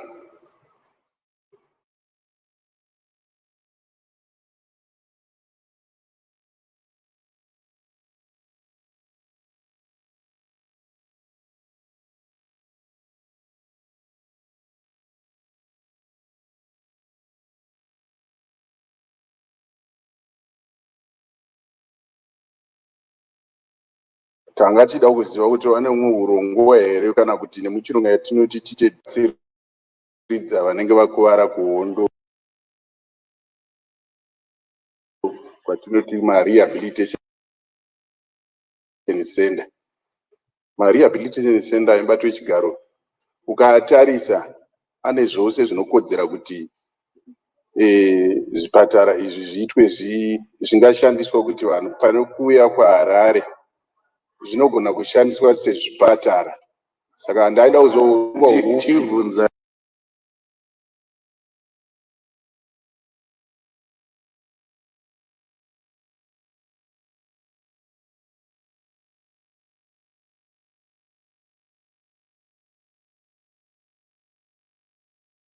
mubvunzo wenyu director.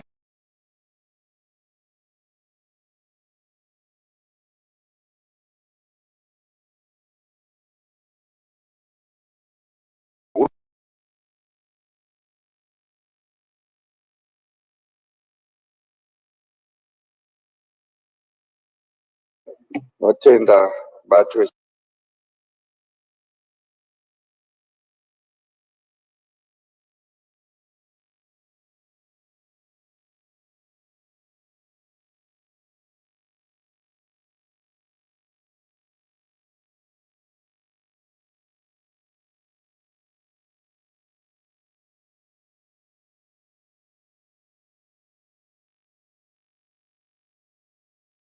chigaro ndichitenda nenhoroondo. Kune gurukota redu remudare reparamende vauya nepfungwa yakati, asi ndichienda pakuti zvipatara zvedu zvawandirwa zvePare neNyatwa neHarare, vangotarisa muguta redu reHarare nePare neNyatwa vakati zvipatara zvedu zvikuru zvawandirwa, inove chokwadi kuti pazvakavakwa uwandu hwevanhu vemuHarare hwanga husiri zvahwari. Ndosaka muri kuona mukatarisa pakoreji yedu iyi yeZimbabwe Defense College pane chimwe chipatara chiri kusirimudzwa ipapa. Tiri kuedza zvakare kuti tinge tichikurukura nevanoona zvehurumende dzematunhu kuti makare vanhu vaienda kunana Pare neNyatwa neHarare vaine madenda anga akakura, asi vazhinji vaiperera kumakirinika ekumisha dzavaigara, kungari kwaIfiridzi, kuMbare kwaive nemakirinika aisoshanda. Saka ndo zvatakuti sehurumende tiongorore kuti makirinika aya avandudzwe, akanga paradzwa nevanga vakwa ona kuti ashande. Makanzuro akanga apo vanga vasanyatsoita zvokuti makirinika edu anga achishanda nekuvandudza kuti awande zvichienderana nekukura kwaakuchiita misha.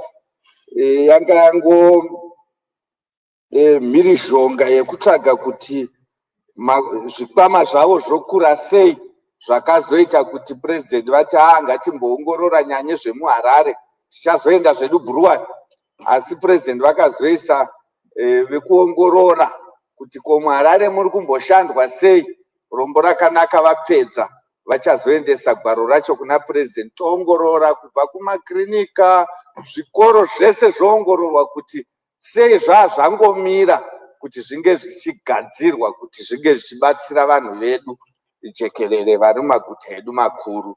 Tinotenda mubato wechigaro. Tatenda leader of government business, Honorable S. Ziambi. Thank you, Honorable Speaker, sir. My question is directed to the Minister of Tourism and Hospitality. In line with promoting domestic tourism, the government embarked on building cultural villages and building some cultural villages in some places in Zimbabwe. But there are some cultural villages whose structures were left uncompleted. What is the government doing to complete these projects? For example, the Korikori Cultural Village in Makonde. Thank you. Honorable Ziambi, the moment you mention a specific area, it ceases being a question without notice. So maybe you would want to put that in writing so that maybe then the minister can respond in a full manner.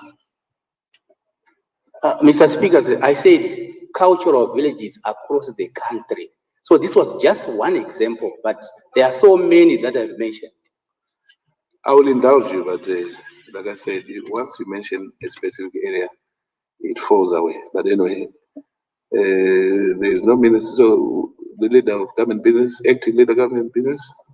Thank you, Mr. Speaker. I would like to thank the Honorable Minister, or Member of Parliament rather, for the question. And as you alluded to, Mr. Speaker, the question seems to be specific, but however, the government policy is to complete buildings that have been started. If there's a specific building that they believe, the Honorable Member believes it has taken far too long, maybe he could put the question in writing, then the Honorable Minister for Tourism will respond comprehensively. I thank you. Thank you, acting government leader. Honorable T. Kanopula. Baita basa sachigaro. Mvunzo wangu unoenda kugurukotari zvemichovha, Ministry of Transport. Hurumende yave papi nehurongwa hwekusudurudza ayo atinoti matollgate ava mudzimba mumaguta, sezvo zvakudhurira vanhu vazhinji kuuya nekudzokera kumba panyaya dzekubhadhara matollgates. Tatenda. Honorable Minister, Transport. Ndinotenda vanoremekedzwa mutungamiri wedare rino reParliament. Ndotenda zvakare vanoremekedzwa Honorable Kanopula.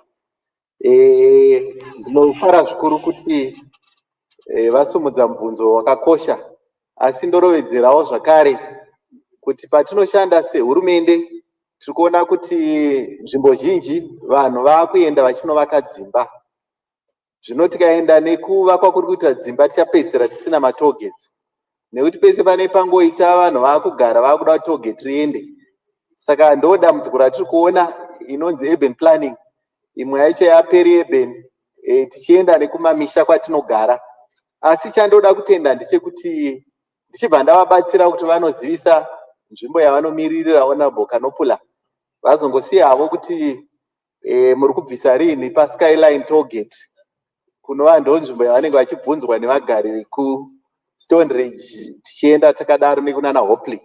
Ndoda kutenda chiti tine matollgates akati wandei atiri kusudurudza, rinova ndo rimwe randataura repaSkyline tichiriendesa unonzi kuChattergate, kwatinoita nezvinhambo zvinoita 36 kilometers kubva pariri, tichiitira izvo kuti rave mukati medzimba Tine rimwe zvakare ratakatarisana naro rekuseke ratiri kutobvisa iko zvino tiri kuvandudza, tiri kutovaka idzva tichiendesa kunzvimbo yekudema richibva kwaririko zvino.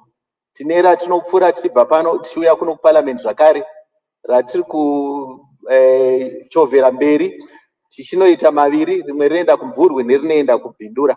Saka zvose izvi zviri kuita nekuti anenge ava mukati medzimba, asi chova chikumbiro zvakare patinenge tichishanda zvakare nebandiko relocal government kuti tisatendera vanhu kunge vange vachiuya vachivaka mudhuze nemigwagwa yedu zvinozoita kuti tikonzerese njodzi uye zvekuti vamwe vange vachitiza matogesi. Ndinotenda. Tatenda, Honorable Minister. Honorable C. Mateo. I didn't see him. He's not around. Honorable Liwayo.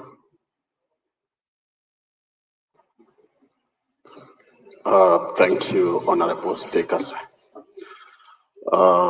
My question is directed to, I think, the Minister of Public Service. I'm not sure whether he's around. I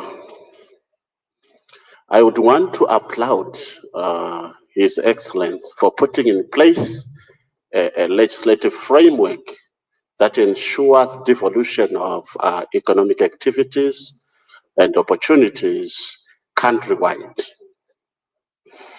This is also realized when there are vacancies that arises within government departments. Whilst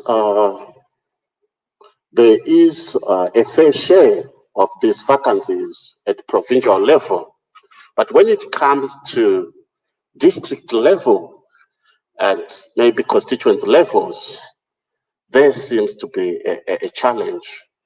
So I want to understand what's the government policy with regard to ensuring that there is, say, an equitable apportionment of those job vacancies, especially considering the health department, considering the education department, and also our security sector. Thank you. Thank you, Honorable Liwayo. Honorable Acting Governor. Thank you, Mr. Speaker, sir. I would like to thank the Honorable Member of Parliament. But, Mr. Speaker, sir, I didn't quite get the question because it was more explanatory. The question came right at the end, but I didn't quite. If the Honorable Member doesn't mind, if they can just go straight to the question so that I can try and give a proper answer. Thank you, Mr. Speaker, sir. Thank you, Acting Leader of Government. Honorable Liwayo, would you mind to probably... Okay, thank you, Mr. Speaker, sir. Would you mind to sort of summarize it so that... It's fine, let me paraphrase it. Honorable Speaker, my question relates to how job vacancies that arises within government institutions, say teaching posts, nursing posts, and also in some security sectors, are apportioned, are shared amongst, especially at district level and constituent level, provided that the spaces allows. I mean, the vacancies that are available can meet that share. What's the government position with regard to that? I hope we have... Is it now clear? Honorable Leader of Government Business, please. Thank you, Mr. Speaker, sir. I suspect I've understood the question. I'll attempt to respond to it. The way I understood the question is that the Honorable Member wants to understand the government policy with regards to the distribution of vacancies, countrywide, fair distribution rather. Well, I thought vacancies arise as per need on the ground. A vacancy that arises in Mashonaland Central will be filled accordingly. It cannot be redistributed to another province, but the vacancy is in Mashonaland Central. Or a vacancy that arises in Matabele North, for example, it will be filled there. But maybe the Member of Parliament also wants to know maybe how, I don't know, I'm thinking probably that's probably part of the question as well. how maybe people are recruited from various provinces. As far as the government is concerned, recruitment also has been devolved. For example, the police or the army, recruitments are done in various provinces. Each province is given a quota. I know, for example, within the police, each province is given, for example, 100 people, 200 or 500. And even in the nursing field, because the honorable member mentioned also Minister of Health, nurses are recruited from various provinces. Each province is given a quota. That way, government ensures that there's equitable recruitment from across provinces. I hope I've attempted to answer the question. I thank you, Mr. Speaker. Thank you. Order. In terms of standing order number 68, time for question without notice is expired. Questions with notice. Question number 1, Honorable Makumire. Question number 1, Mr. Speaker. Yes, I saw the note, so I will indulge you. Honorable Minister. The Honorable Minister of Local Government is not here, or the Deputy?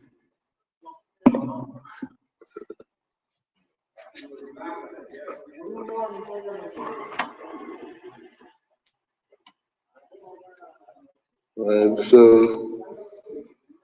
will defer all the questions under the Minister of Local Government, that is from question number 1 up to question number 11. They're all deferred. Question number 12, Honorable V. Moyo. He's not there. So, Honorable Minister, you can submit your answer. On a point of order, Mr. Speaker, sir. Yes, Honorable Monsieur. Mr. Speaker, sir, some members of parliament may not be in parliament, not because of their own liking, but because they are on other parliamentary business. And I think it is not fair to then have those questions being submitted by the minister, because parliament is failing to manage the program. So if a member is on another committee, surely he cannot be punished for his questions to be answered in his absence. Honorable Musharia, you are a seasoned member of parliament, and you know procedures of doing this. I just indulged Honorable Makumire's question because there was a notice to that effect to say Honorable Matswaniga was going to stand in for him. So please, let's follow the normal procedures. But Mr. Speaker, the reason why your point of order now doesn't arise anymore. No, but the reason why we're raising, take your seat. No, the reason why we're raising this is we need it to be managed because we've got Honorable committees that please take your seat. I've answered you and I've given you a live example of what happened today. Question number 1 was asked by Honorable Makumire, but he sought permission to have Honorable Matswaniga stand in for him, and we granted that. So what else do you want? Please take your seat. Please take your seat, Honorable Musharia. Please take your seat. Please take your seat. Right, we go forward. Question number 14, Honorable Makumire. Question number 14, Mr. Speaker. Honorable Minister. Thank you, Mr. Speaker, sir. And let me thank Honorable Makumire for the very important question alluding to the rehabilitation of Inyati Road. Mr. Speaker, sir, Inyati Road is the main road leading to Chirezi town, branching from Gundu, Tanganda Highway, and passing through the city center to Hippo Valley Estates. In 2021, a contract was awarded to a contractor, but was terminated before completion in 2022. The contractor cited delayed payments by the client as reasons for the mutual termination.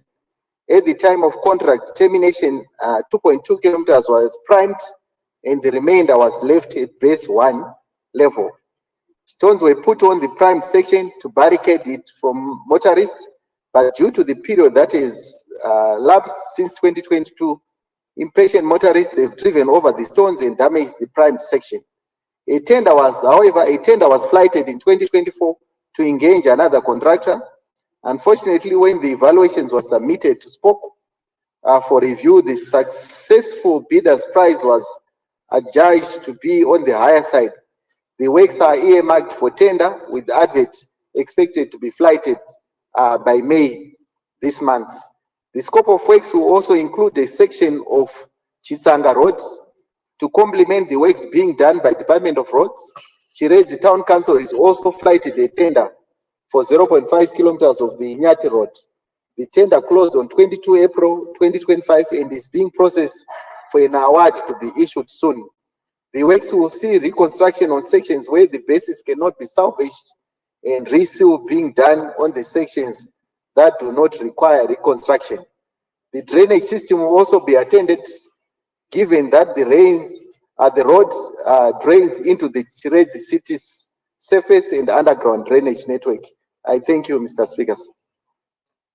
Thank you, Honorable Minister. Yes, Supplementary Honorable Madziwanika. Thank you very much, Mr. Speaker, sir. I would like to thank the Minister for the response. However, my follow-up question is, the Minister has alluded to the fact that a second tender of 2024 was declined by SPOC on the basis that the price was unreasonably high. My follow-up question to you, Honorable Minister, is there no standard procedure in terms of valuations, particularly to say per kilometer, the standard range of price for the upgrade of our roads must be this much? Why did the SPOC come to the conclusion that this is unreasonably high? Don't we have a standard? That is my question, Honorable Chair. Thank you very much.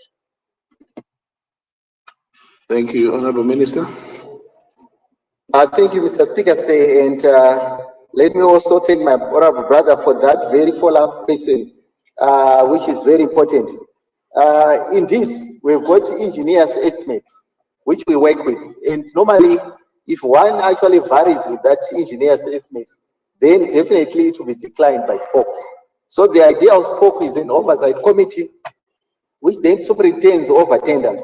And I'm sure in terms of procedure, that is proper, so that we've another section taking charge of all the tender applications. Thank you, Mr. Speaker. But I do agree with Honorable Madziwa that yes, we need to have a standard platform to make sure that as we adjudicate, we base on that one. Thank you. Thank you, Honorable Minister. Question number 15, Honorable Makumire. Question number 15, Mr. Speaker. Honorable Minister of Transports.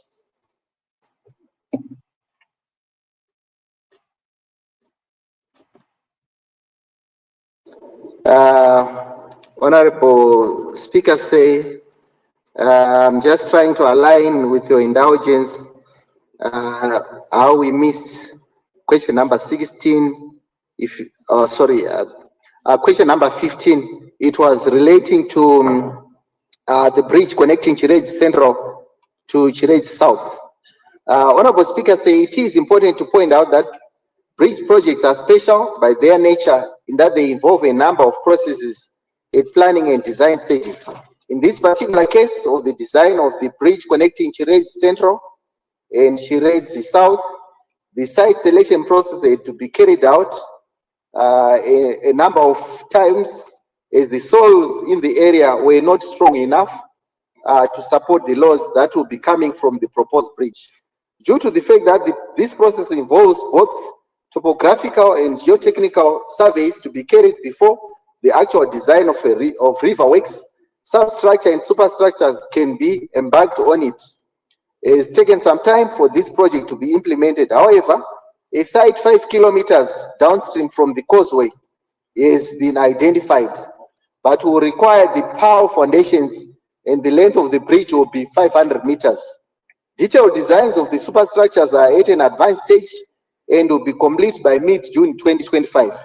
Thereafter, the bills of quantities and engineers' estimate or budget will be prepared. Due to limited internal capacity to undertake detailed foundation, which is the substructure designs by the Department of Roads, which is in the process of retooling all its soil testing laboratories.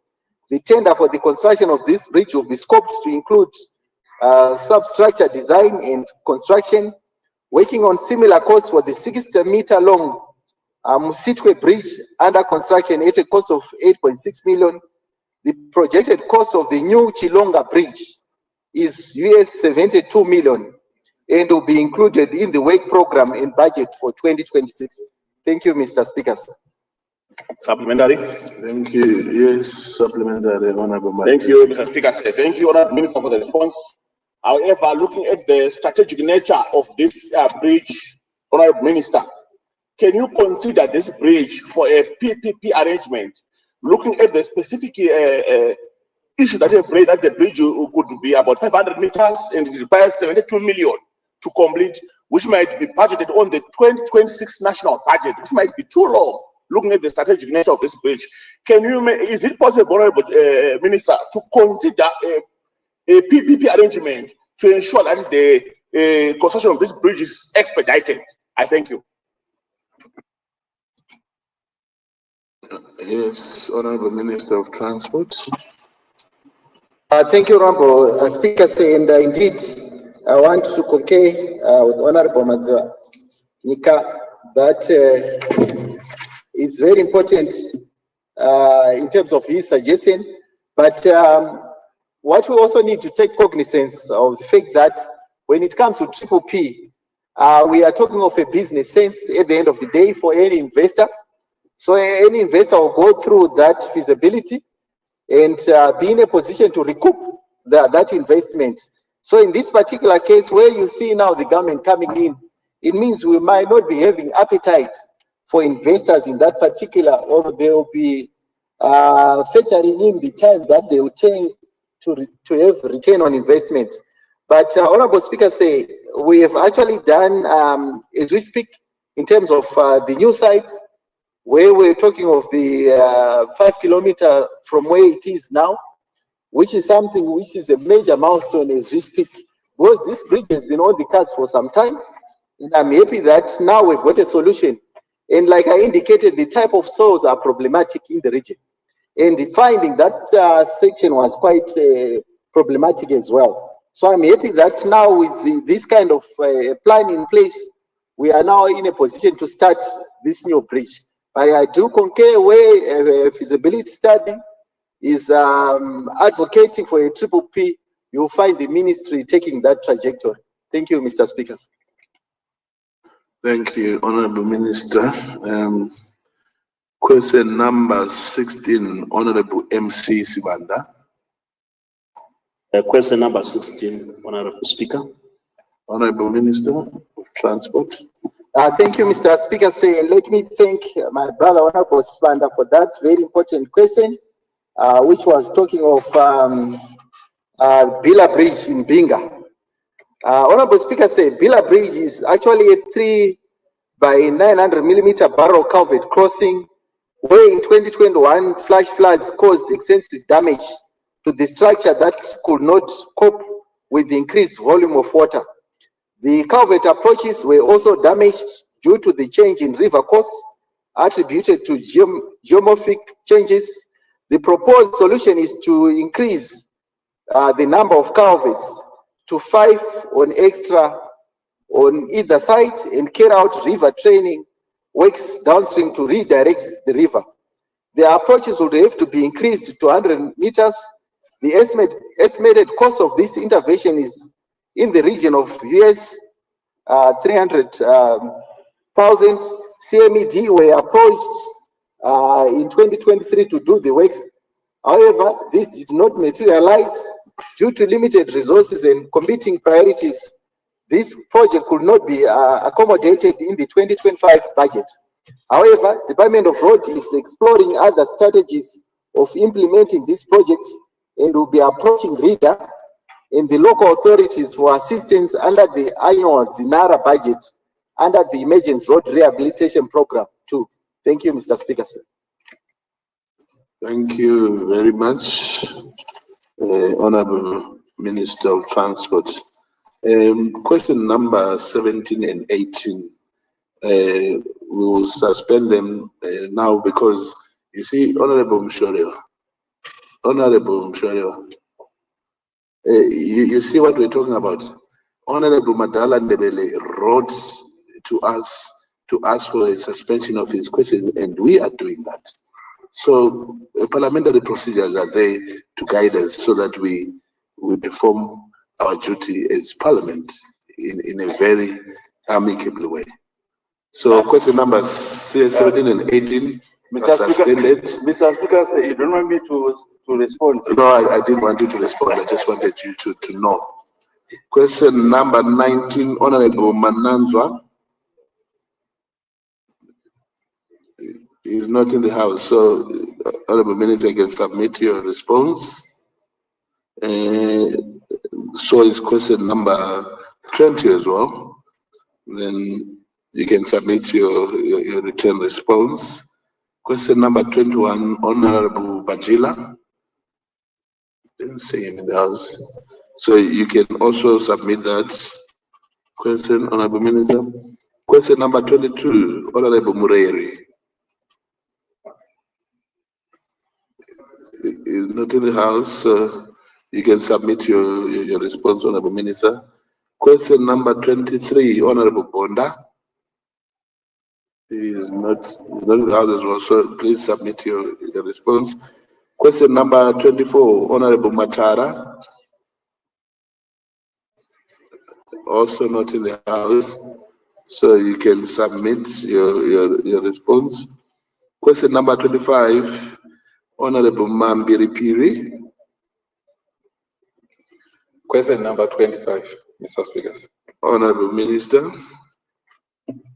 Thank you, Mr. Speaker, and let me also thank my brother, Honorable Mambiripiri, for that very important question to ask the Minister to appraise the House if there are plans in place to complete the rehabilitation of the following roads in Kadoma Central constituency. Mr. Speaker, Marandu, which is 1.1 kilometer, Buffalo 2.3 kilometers, Kik 3 kilometers, roads 6.4 kilometers long in total, and were taken over by the Emergency Road Rehabilitation Program 2. The rehabilitation of the roads started on the 19th of April 2022 by contractors Nondo Holdings. About 4.2 kilometers of base 1 and 2 was completed together with priming of 2.2.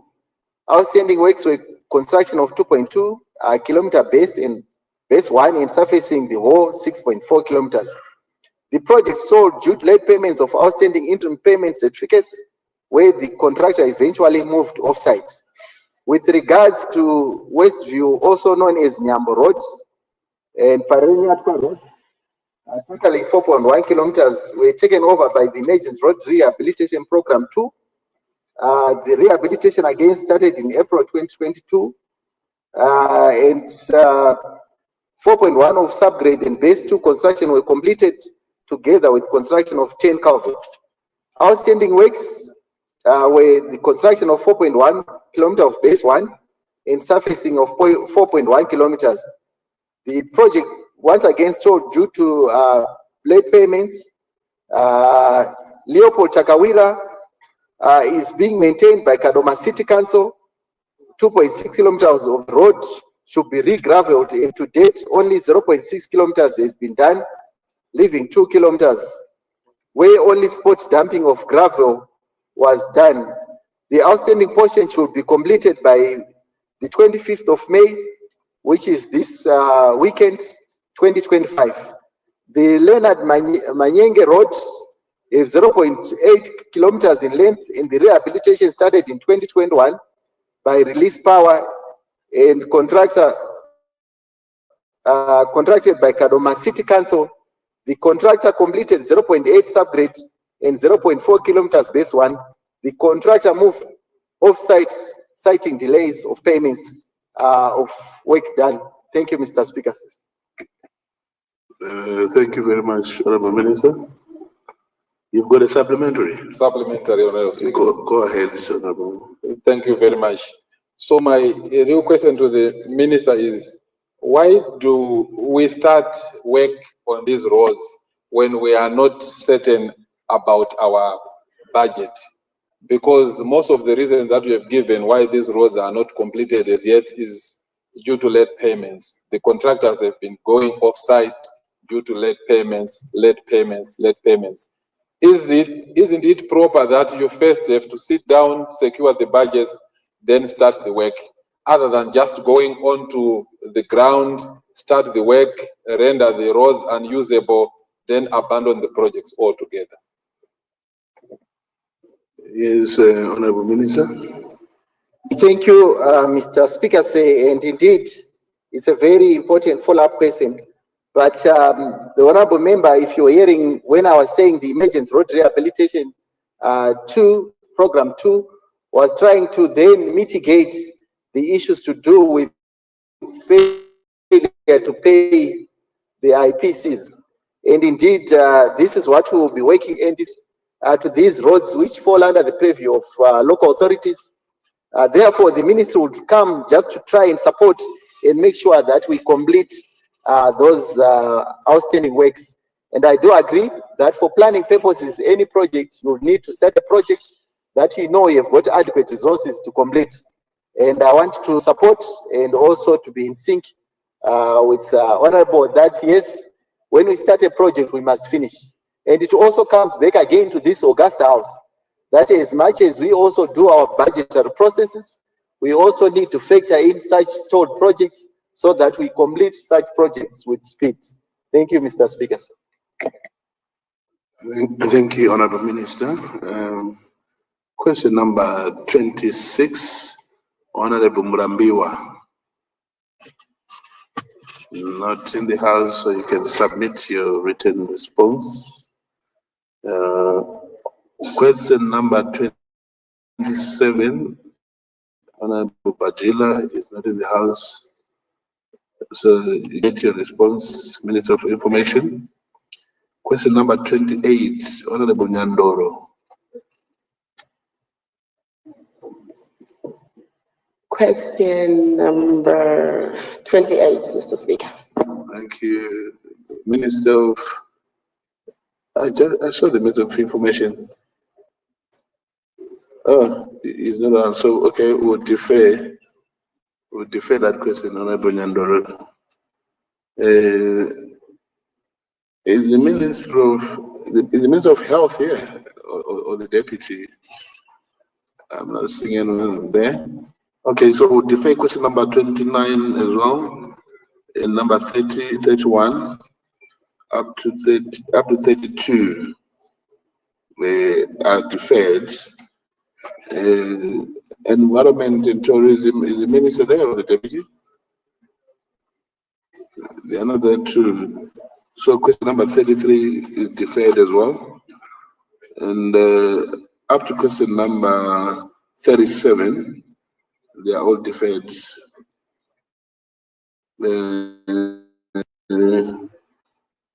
the Minister of Public Works here? Not there. So question number 38 is also deferred. So is question number 39, 40, 41, 42, 43. They are all deferred.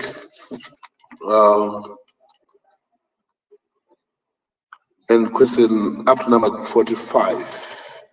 They are all deferred. Then we move to question number 46, Honorable Pinduka. Question 46, Mr. Speaker. Honorable Deputy Minister of Mines.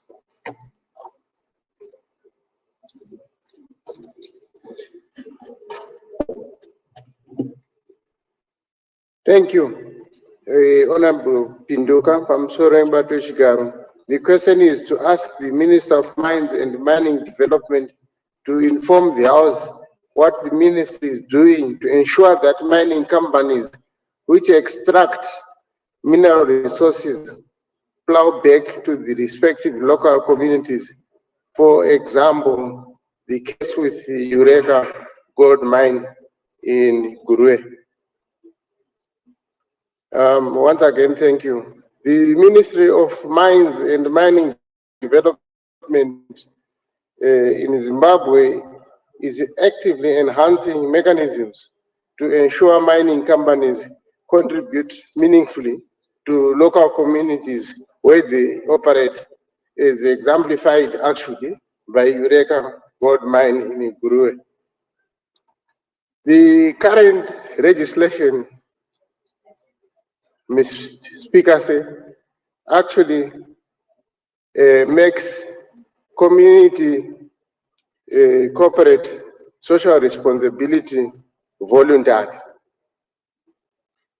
It means that the miner is to voluntarily contribute to CSR. However, there is a current legislation framework that is Chapter 2105, which is coming. This new registration or bill will actually make CSR compulsory. The bill proposes to introduce a binding CSR obligation.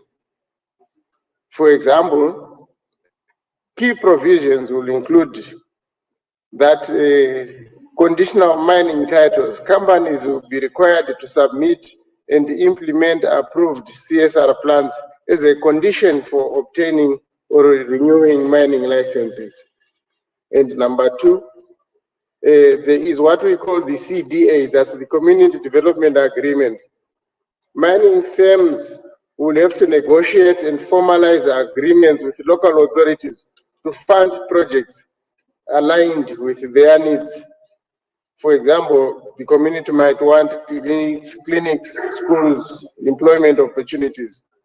And thirdly, there will need to be transparency and accountability by the miner, and there will need to be a regular reporting of corporate social responsibility expenditures, and these will be enforced. Eureka Mine, Honorable Speaker, has actually been working very well on voluntary initiatives. Since 1921, they've spent a total of $831,000 on CSR. And they spent this money on drilling 22 solar-powered bores. They've done construction of Moroiwa Deep. They have rehabilitated a road at Mucheriwa, which is 8 kilometers. They have donated books to several schools. They've donated furniture, chairs, and they've actually paid school fees for 30 vulnerable and disadvantaged children. They've constructed 2 classroom blocks at Mroyo, again primary school, and they've donated to the DD's boardroom by buying furniture for the boardroom. They donated 240 blankets and linen to Gurue District Hospital, and they have been donating fuel to various stakeholders in Gurue and Mashonaland Central Province. In addition, they fenced the Chief Chipuriro's Cultural Heritage Center, and they've relocated several families, which were actually 29 families, which were affected by the mining. On a regular basis, they've been giving school prizes. In fact, Eureka Mine has been doing a wonderful job on a voluntary basis. I thank you, Mr. Chairman. Supplementary. Thank you. Supplementary. Honorable Deputy Minister. Yes, supplementary, Honorable Malingeniso. Thank you, Mr. Speaker, sir. My follow-up question to the minister is, in the absence of legislation for corporate social responsibility, what is the ministry doing to make certain that localities that are where minerals are being extracted also benefit? Because in various places, you see that these minerals are being extracted and nothing is being left behind. Thank you, Mr. Speaker, sir. Thank you, Honorable Deputy Minister. Thank you, Mr. Speaker, sir. Since currently CSR is voluntary, the ministry has been encouraging miners and investors to voluntarily assist the community. In some cases, the member of parliament has been doing very well in trying to negotiate with the miners. Thank you, Mr. Speaker. Supplementary. Thank you. Supplementary, Honorable Mateo. Thank you very much. Mr. Speaker, sir, it is not enough to say that the ministry is encouraging companies. Let's take this into consideration. Those who are mining gold, where there is gold, and the community is wallowing in poverty, whilst the Public Entities Corporate Governance Act doesn't make it mandatory for companies to practice corporate social responsibility, it is incumbent for the ministry. So my question now is, when are we going to see an SI from the ministry, a statutory instrument that will direct all the mining companies to give a certain percentage of their profits or of their or whatever they are making to the communities, so that they don't wallow in poverty while there is gold where their communities are stationed? Thank you, Mr. Speaker.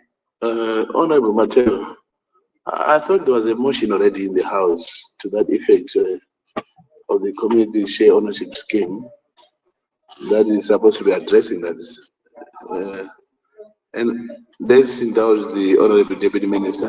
Of order, on a point of order, Mr. Speaker, sir. Yes, Honorable Amauska. I'm raising a point of order on the issue you have just raised, that there was a motion. I wanted to know from the ministry, how when are they going to respond to that motion, since it was adopted here by Parliament, and it's a burning issue, considering that our resources are depleting, and we continue to have questions on something that was presented as a motion. Is it not the time now the ministry give us a clear roadmap towards making sure that the people benefit from our natural resources? Thank you, Mr. Speaker. All right, thank you, Honorable Amausha. Actually, the motion is still under debate. It was being debated even yesterday. So it didn't come to conclusion as yet. But Honorable Deputy Minister of Mines, let me indulge you. Thank you, Honorable Speaker, sir. Indeed, it's under debate. You may remember there was a previous statutory instrument which stated that it would be 1%. That 1% would be used in those areas where mining is happening. But it's under debate now, and the proposal is to raise it to 2%. So I'm sure the statutory instrument will come out very soon. I thank you, Honorable Speaker. Thank you very much. Supplementary. Yes, last supplementary. Thank you, Mr. Speaker. Mr. Speaker, the Honorable Speaker mentioned that there is a bill that is being crafted, and I wanted to find out whether that bill is it a bill under the Ministry of Mines and Mineral Development, or is the bill coming under the Ministry of Industry and Commerce? I needed to find out because there's remember we used to have the community share ownership, which was removed under the indigenous. And then we've got an empowerment desk under the Ministry of Industry and Commerce.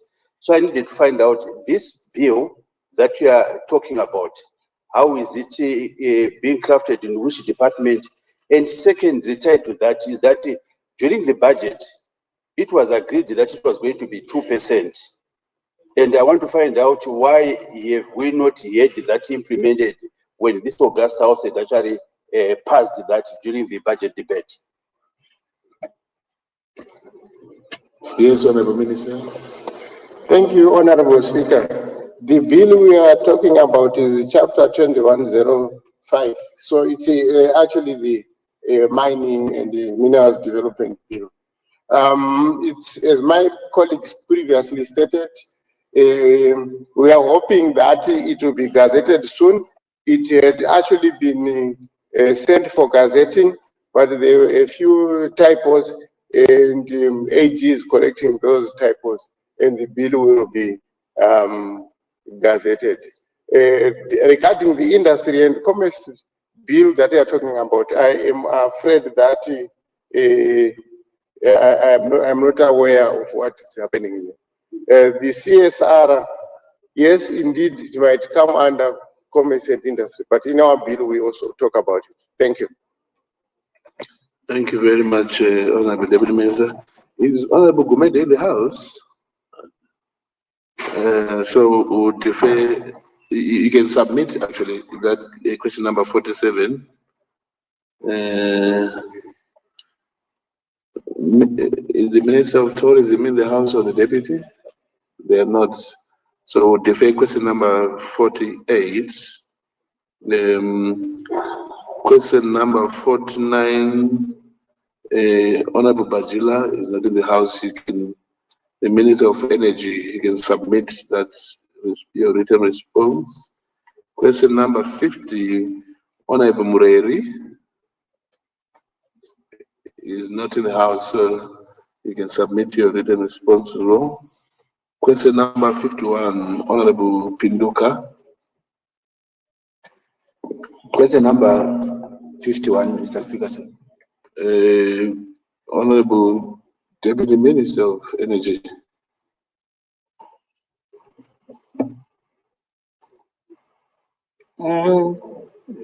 Question number 51, Mr. Speaker, sir.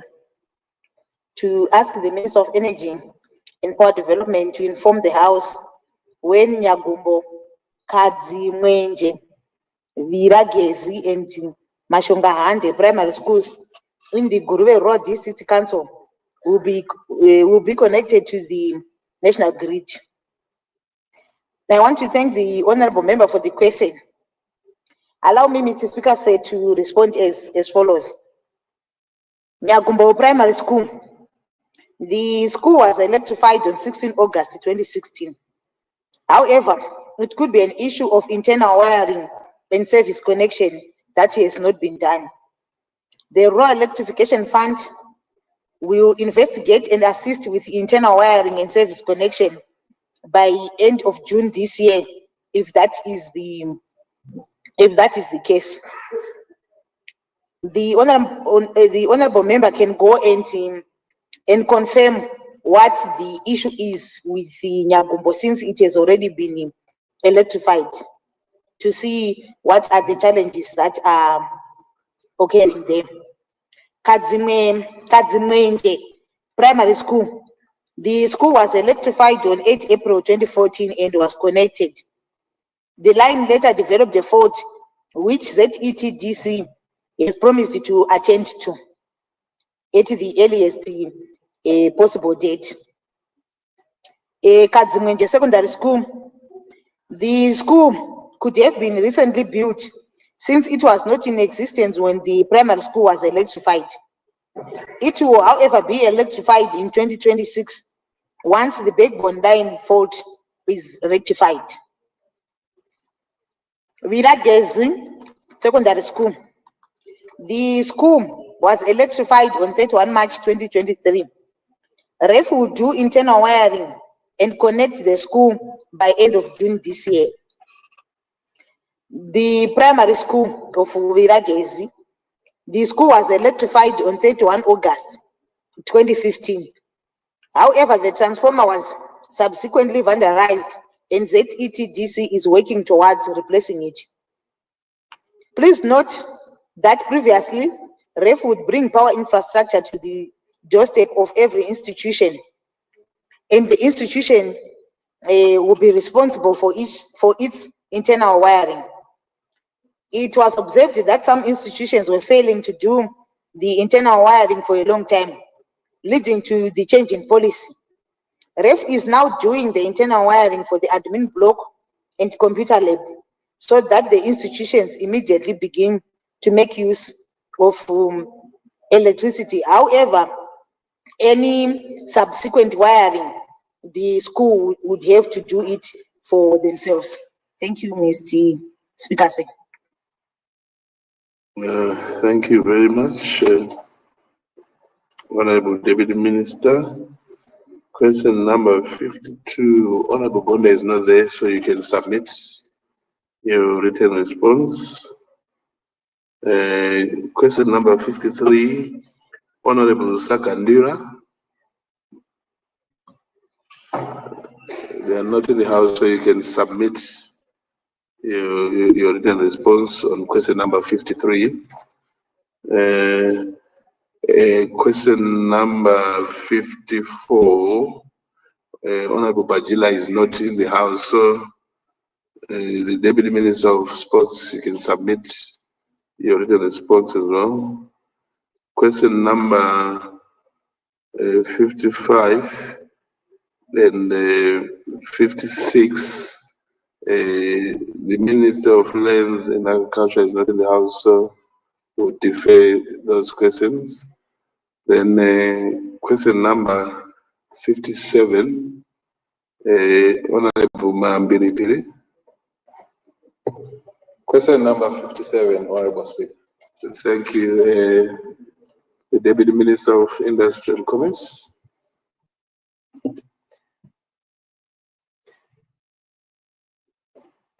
The Ministry of Industry and Commerce, it is to update the House on the plan to fully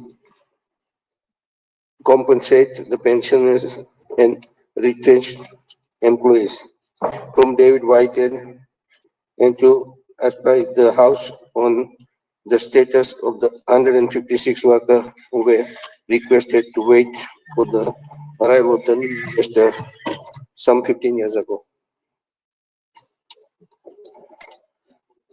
Thank you, Mr. Speaker, sir. Allow me to thank Honorable Mampiri for asking a very important question regarding the compensation of the pensioners and retrenched workers from David Whitehead Textile Limited, as well as the status of the 156 workers who had been advised to wait the arrival of the new investor. Mr. Speaker, sir, firstly, I am pleased to report that David Whitehead exited judicial management in April 2022 following the successful intervention of the agri value chain Zimbabwe. The new investor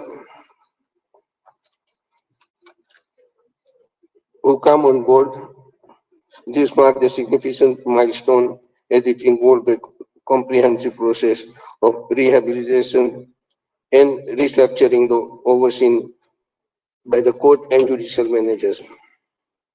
The process of the coming out of the judicial management include the following steps: finalization of the company's financial restructuring plan, which address outstanding debt and liabilities, court approval of the plan confirming that company was viable and ready to resume independent operation, settlement and clearance of the pending obligation, ensuring that there are no areas of outstanding amount owed to the creditors, including the pensioners and retrenched worker.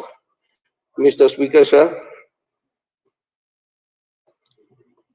the company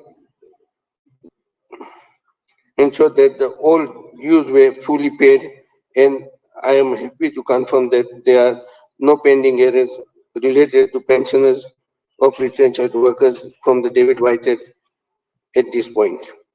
The company now stands on a stable footing, fully rehabilitated and equipped to meet ongoing obligations. Regarding the 156 workers advised to await a new investor, I'm pleased to inform the House that all the due and prospects have been duly clarified. Should any individual feel overlooked or neglected, They are encouraged to approach the company directly to assist their right to seek the ministry assistance in resolving the matter. In conclusion, our government remains committed to safeguard workers' rights and ensuring that the stakeholders receive what is due. We will continue to monitor the company's progress and work towards policies that prevent similar changes in the future. I thank you. Thank you very much, Honorable Deputy Minister of Supplementary. Yes, Honorable Mambi. Thank you very much, Honorable Speaker.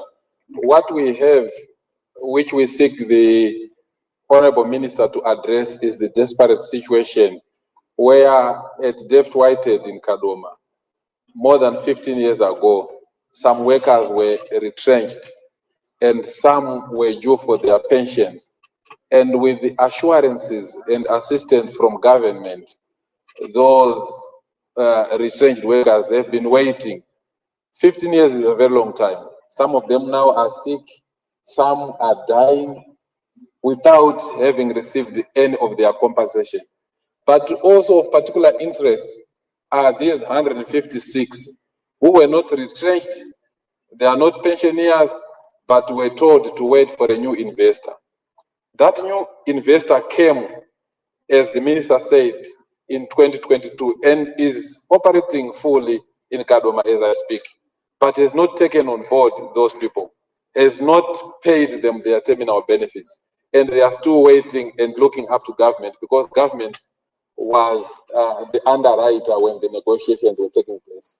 I want to ask the minister what they are going to do in order to make sure that those who were retrenched are eventually paid and those 156 are either taken back given their positions at work or they are paid their terminal benefits. I thank you.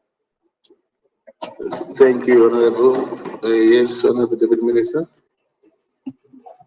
Thank you very much. First of all, I would like to point out that the matter is a labor matter. The ministry we don't have anything to do with that labor thing. But in my response, I did mention that if they have anything that they neglected or they overlook, please they can come to the ministry or they can go direct to the company. And we are ready to assist them. Thank you so much. All right, thank you very much, Honorable Minister. Question number 58, Honorable Mangwa, your question was answered already. You can check in the answer. It was. When was it answered? Just check with the answers if it was answered. When? I'm not quite sure the date. I'll find out. I'm religiously here every Wednesday. It was not answered. Well, it was answered. Question number 59, Honorable Murombezi. Question 59, Honorable Speaker. Honorable Deputy Minister of Primary and Secondary Education.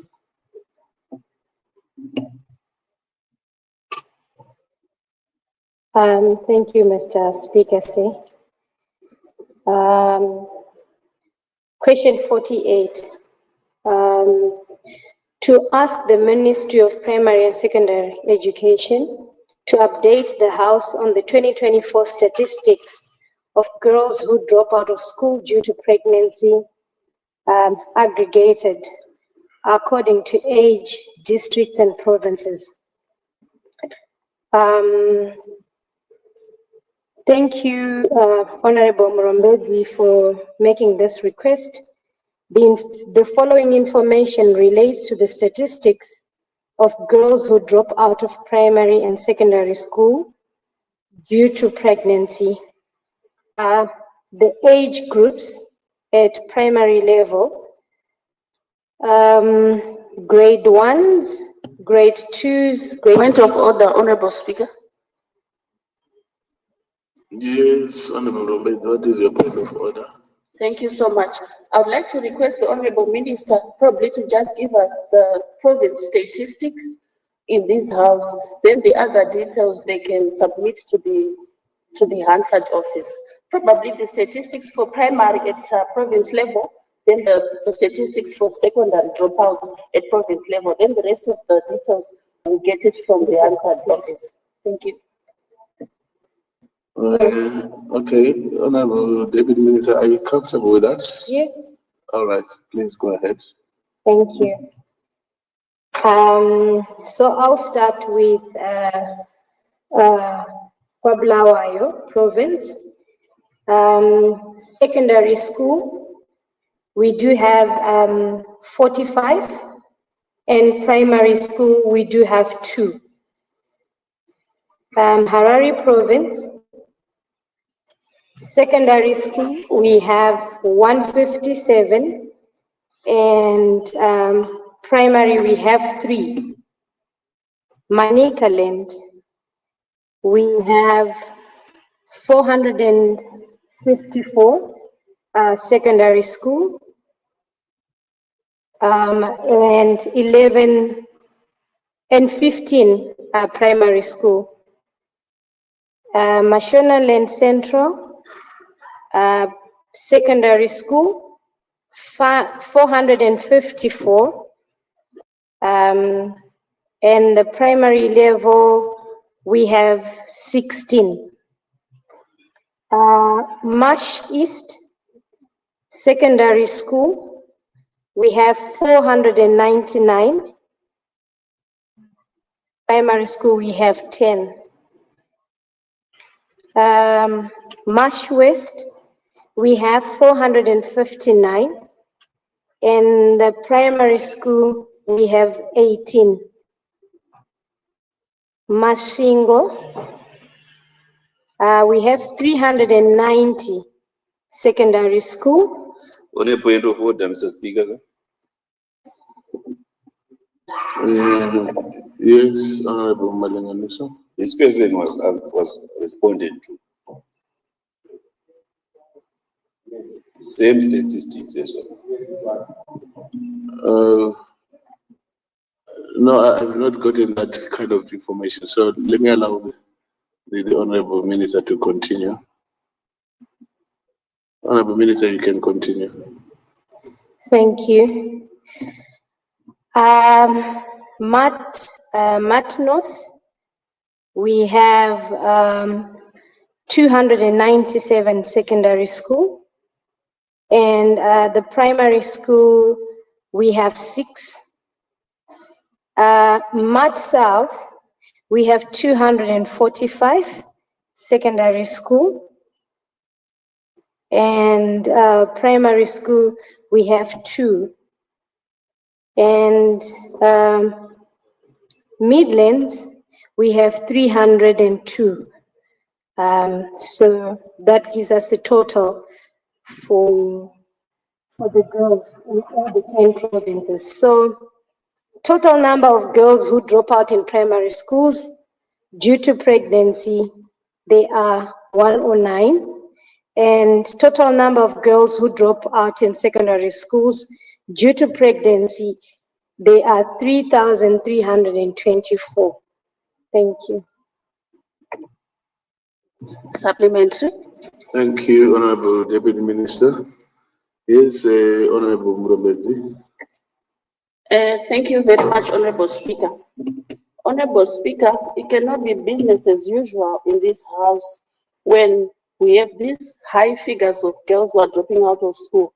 Therefore, my question to the Honorable Minister is, what is the whole of government approach that is being done to ensure that we are keeping these girls in school? And most importantly, what is the whole of government approach to ensure that these girls who are being impregnated, most of them, if you want to check, they are underage? Are there any arrests that are being done? And it's good that you've got the Honorable Minister of Home Affairs here. Probably they can juxtapose the questions to each other so that we get the whole of government approach to this problem that we have on early pregnancies, since we've got an issue of rape in these underage pregnancies. I so submit. Honorable Deputy Minister, This question, like what Honorable Malanganisho raised, are you sure it was never answered before? Sorry?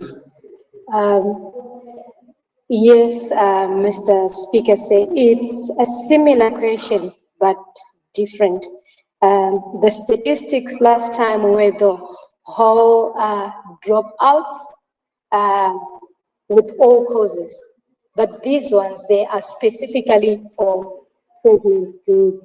And, I see. All right, so in that case, you may go ahead and respond to the supplementary question. okay, thank you, Mr. Speaker. Honorable member has asked and raised a very, very concerning matter on our girls. The rate of pregnancy is high. I'll give you the reasons. First and foremost, I think it is because we are now properly recording the numbers and the awareness has increased. So people are coming forward with them. They are more open so that they can be recorded. It's not really that they're going high, but there has been like that for a while.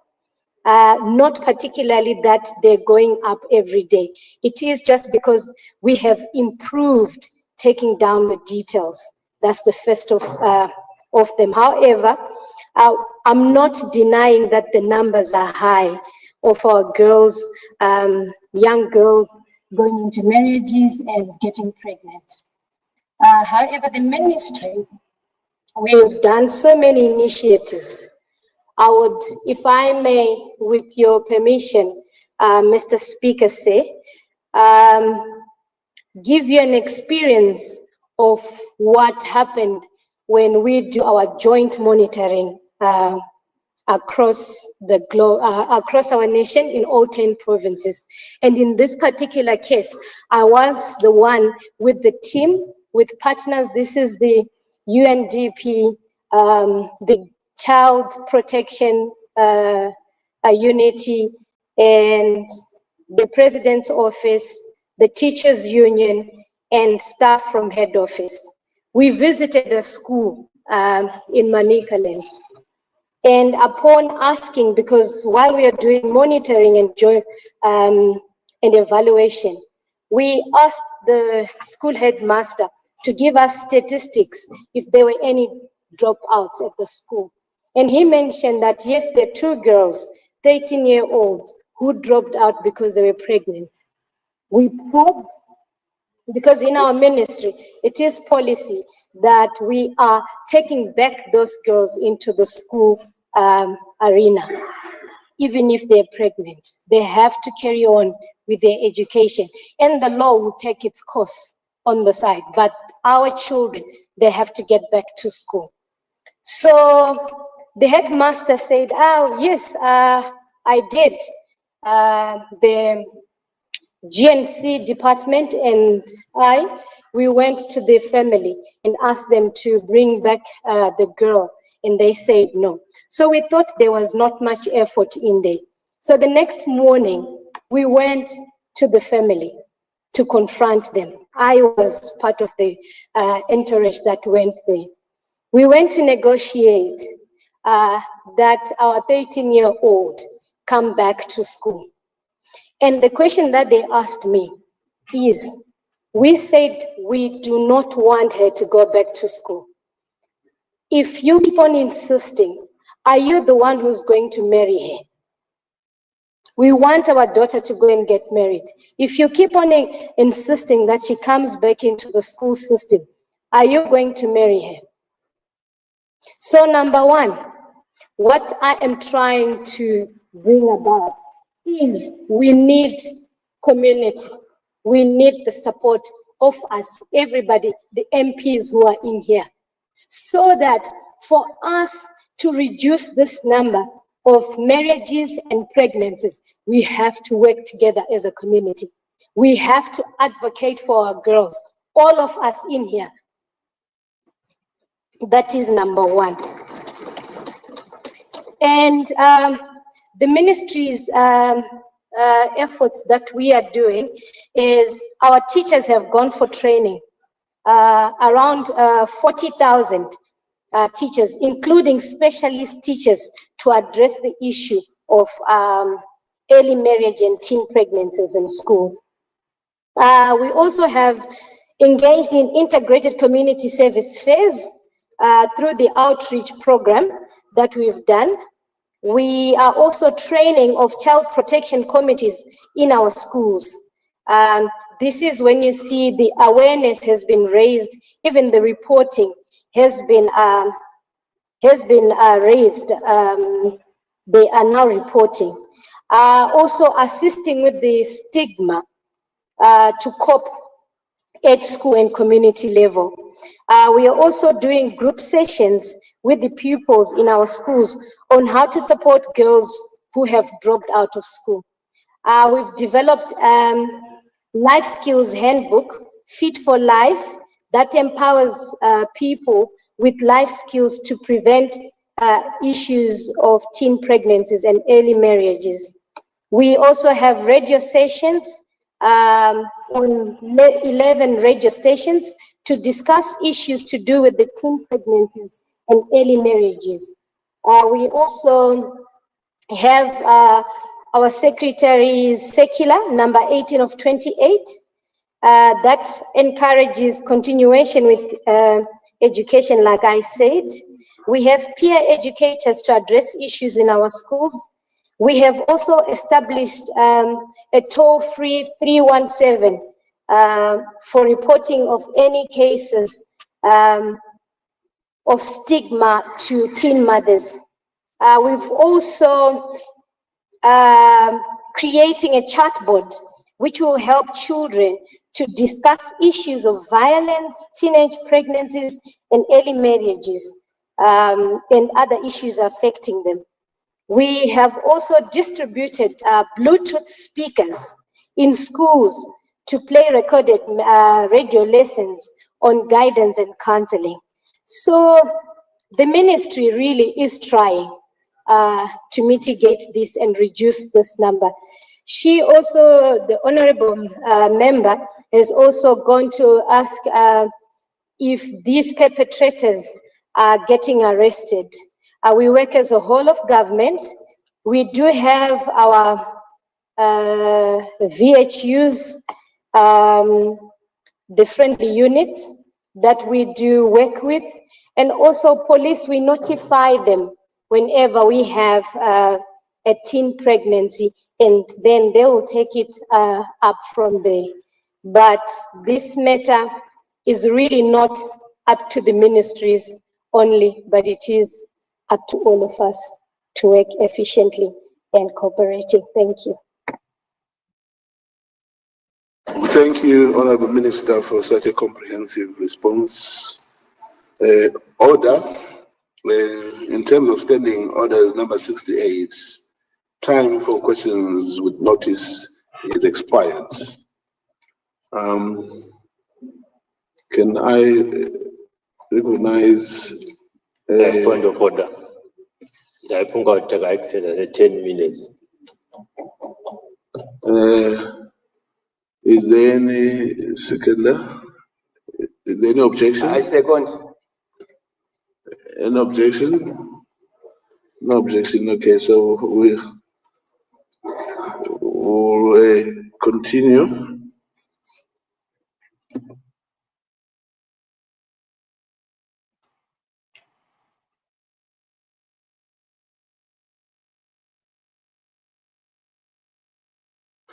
Right, so what was there supplementary? Yes, let me indulge you, Madam. Thank you, Mr. Speaker. Sir. I want to thank the Minister for a detailed answer, but I've got a question, or I seek clarification on what percentage now of the girls who have been impregnated will come back to school after giving birth or after going home. What percentage is that? Thank you. Honorable Deputy Minister. Thank you, Mr. Speaker, sir. So we have readmitted girls into our schools. For marriage, it's out of the 3,433. We have readmitted 467 into the school system. And on the pregnant girls, we have admitted 710 back into the schools. Thank you. Thank you very much, Honorable Deputy Minister.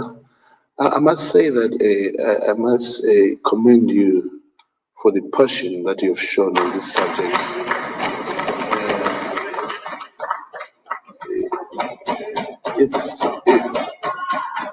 It's very rare.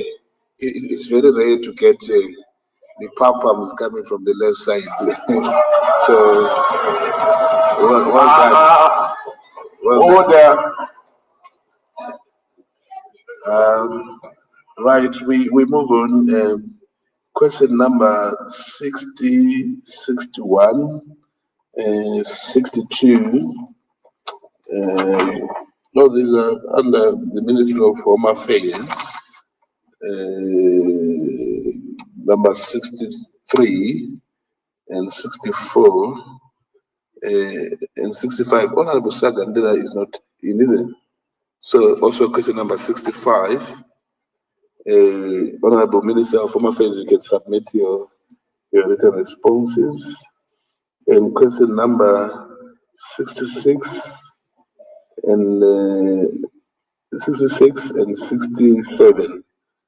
You can also submit your written responses. The members are not present, and this brings us to the questions with notice for today. Honorable members, so Mr. Speaker, sir. Yes.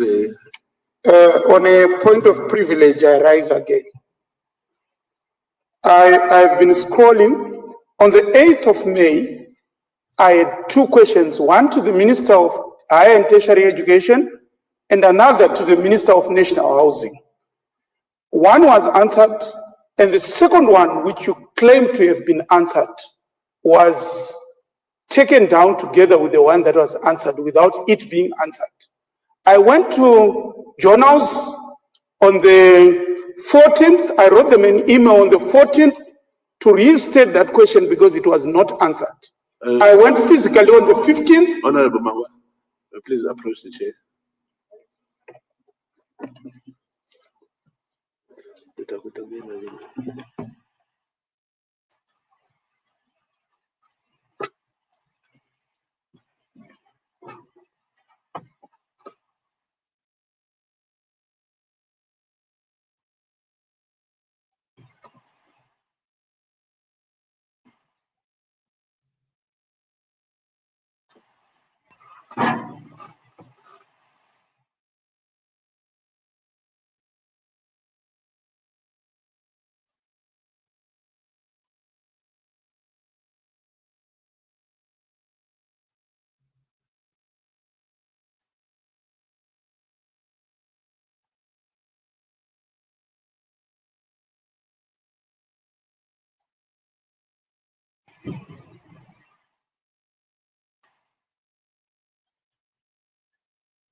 Right, thank you very much. Honorable members, may I observe the minutes of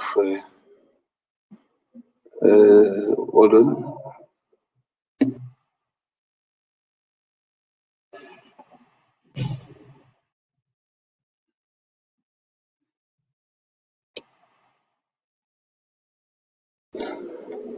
Thank you. Honorable members, in terms of standing orders number 68, time for question and notice is expired. So now I would like to call upon the Minister of Home Affairs to give us his ministerial statement.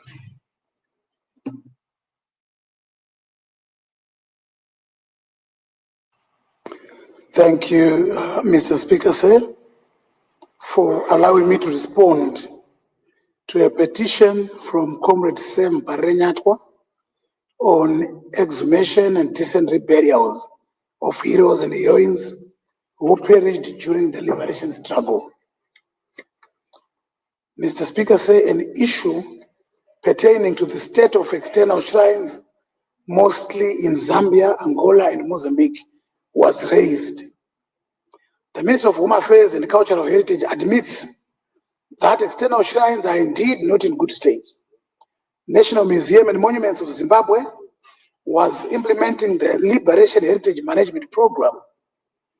This program includes rehabilitation and development of shrines at former revolutionary camps in Mozambique and Zambia. The program is now being extended to countries such as Angola, Tanzania, and Botswana. National Museums and Monuments of Zimbabwe is overwhelmed by the task of maintaining the heritage sites, mainly due to resource constraints, be it financial, human, or material. National Museums, through the Ministry of Home Affairs and Cultural Heritage, approached the President at one point of the Republic of Zimbabwe, His Excellency Dr. Emerson Dambudzo Mnangagwa, in February 2024, where we outlined the challenges that were being faced by the institution in implementing the Liberation Heritage Management Program. The President directed Treasury to assist the ministry, and as of today, we are still engaging Treasury to try and get some allocation of resources. National Museums and Monuments of Zimbabwe is in liaison with the National Heritage Conservation Commission of Zambia to declare Zimbabwean shrines as national monuments under the Zambian laws. This will curtail privatization of our shrines, because in that petition there was mentioned that one of the shrines actually falls in a piece of land which has already been sold to a private player, private developer. So we are working on that to try and reclaim that. The other issue, Mr. Speaker, said that was raised was the state of provincial and district heroes acres. All 10 provincial heroes acres are secured and have attendant custodians drawn from the freedom fighters fraternity and are to some extent funded by the state to ensure basic maintenance is achieved. The issue of fate of district heroes acres ownership is not yet clarified, because at the moment it's under the Ministry of Local Government.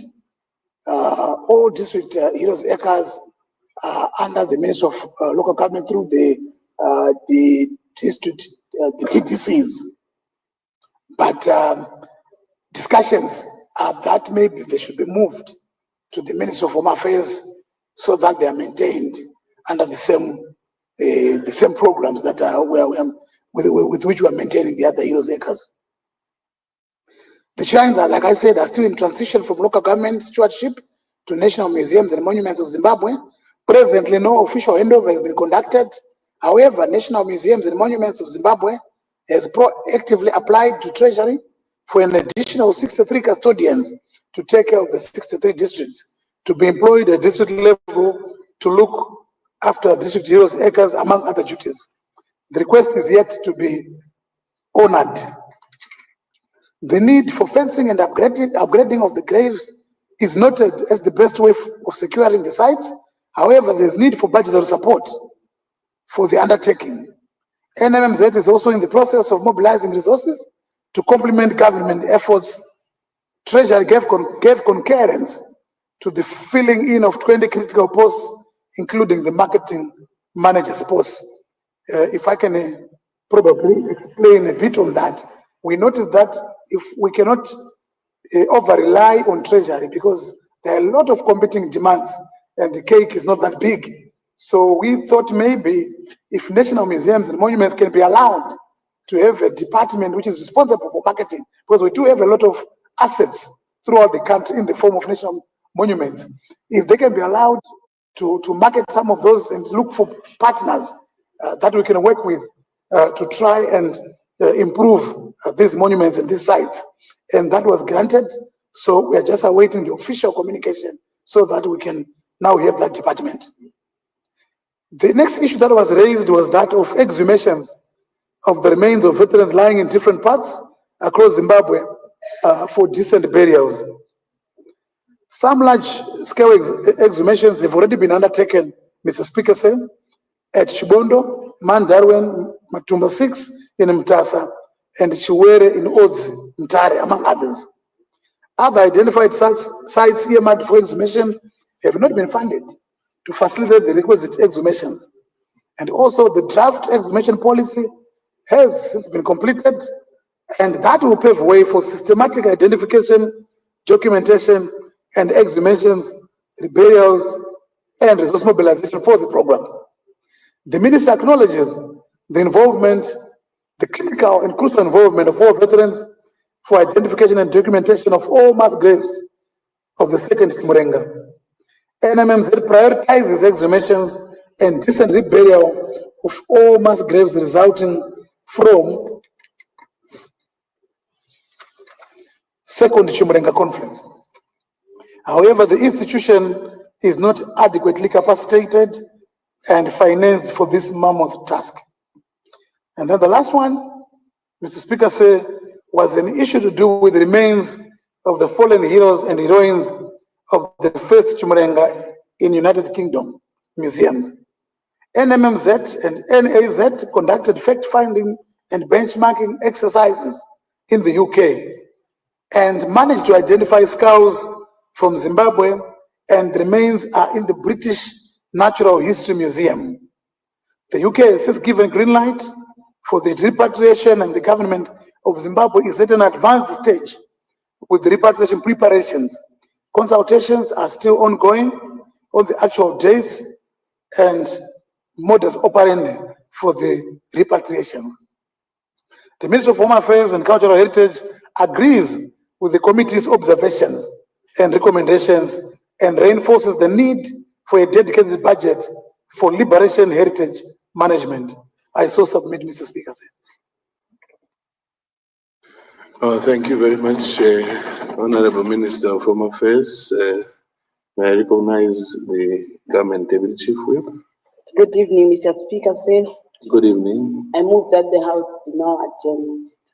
Who seconds? It has been moved that the House do now adjourn. Is there any debate? I put the question that the House do now adjourn. Those who are of that opinion will say aye, and those of the contrary opinion will say no. I think the ayes have it, the ayes have it. The question is accordingly affirmed, and the House is adjourned. To what date, Honorable Deputy? To tomorrow, Mr. Speaker. To tomorrow. Thank you very much. The House is adjourned.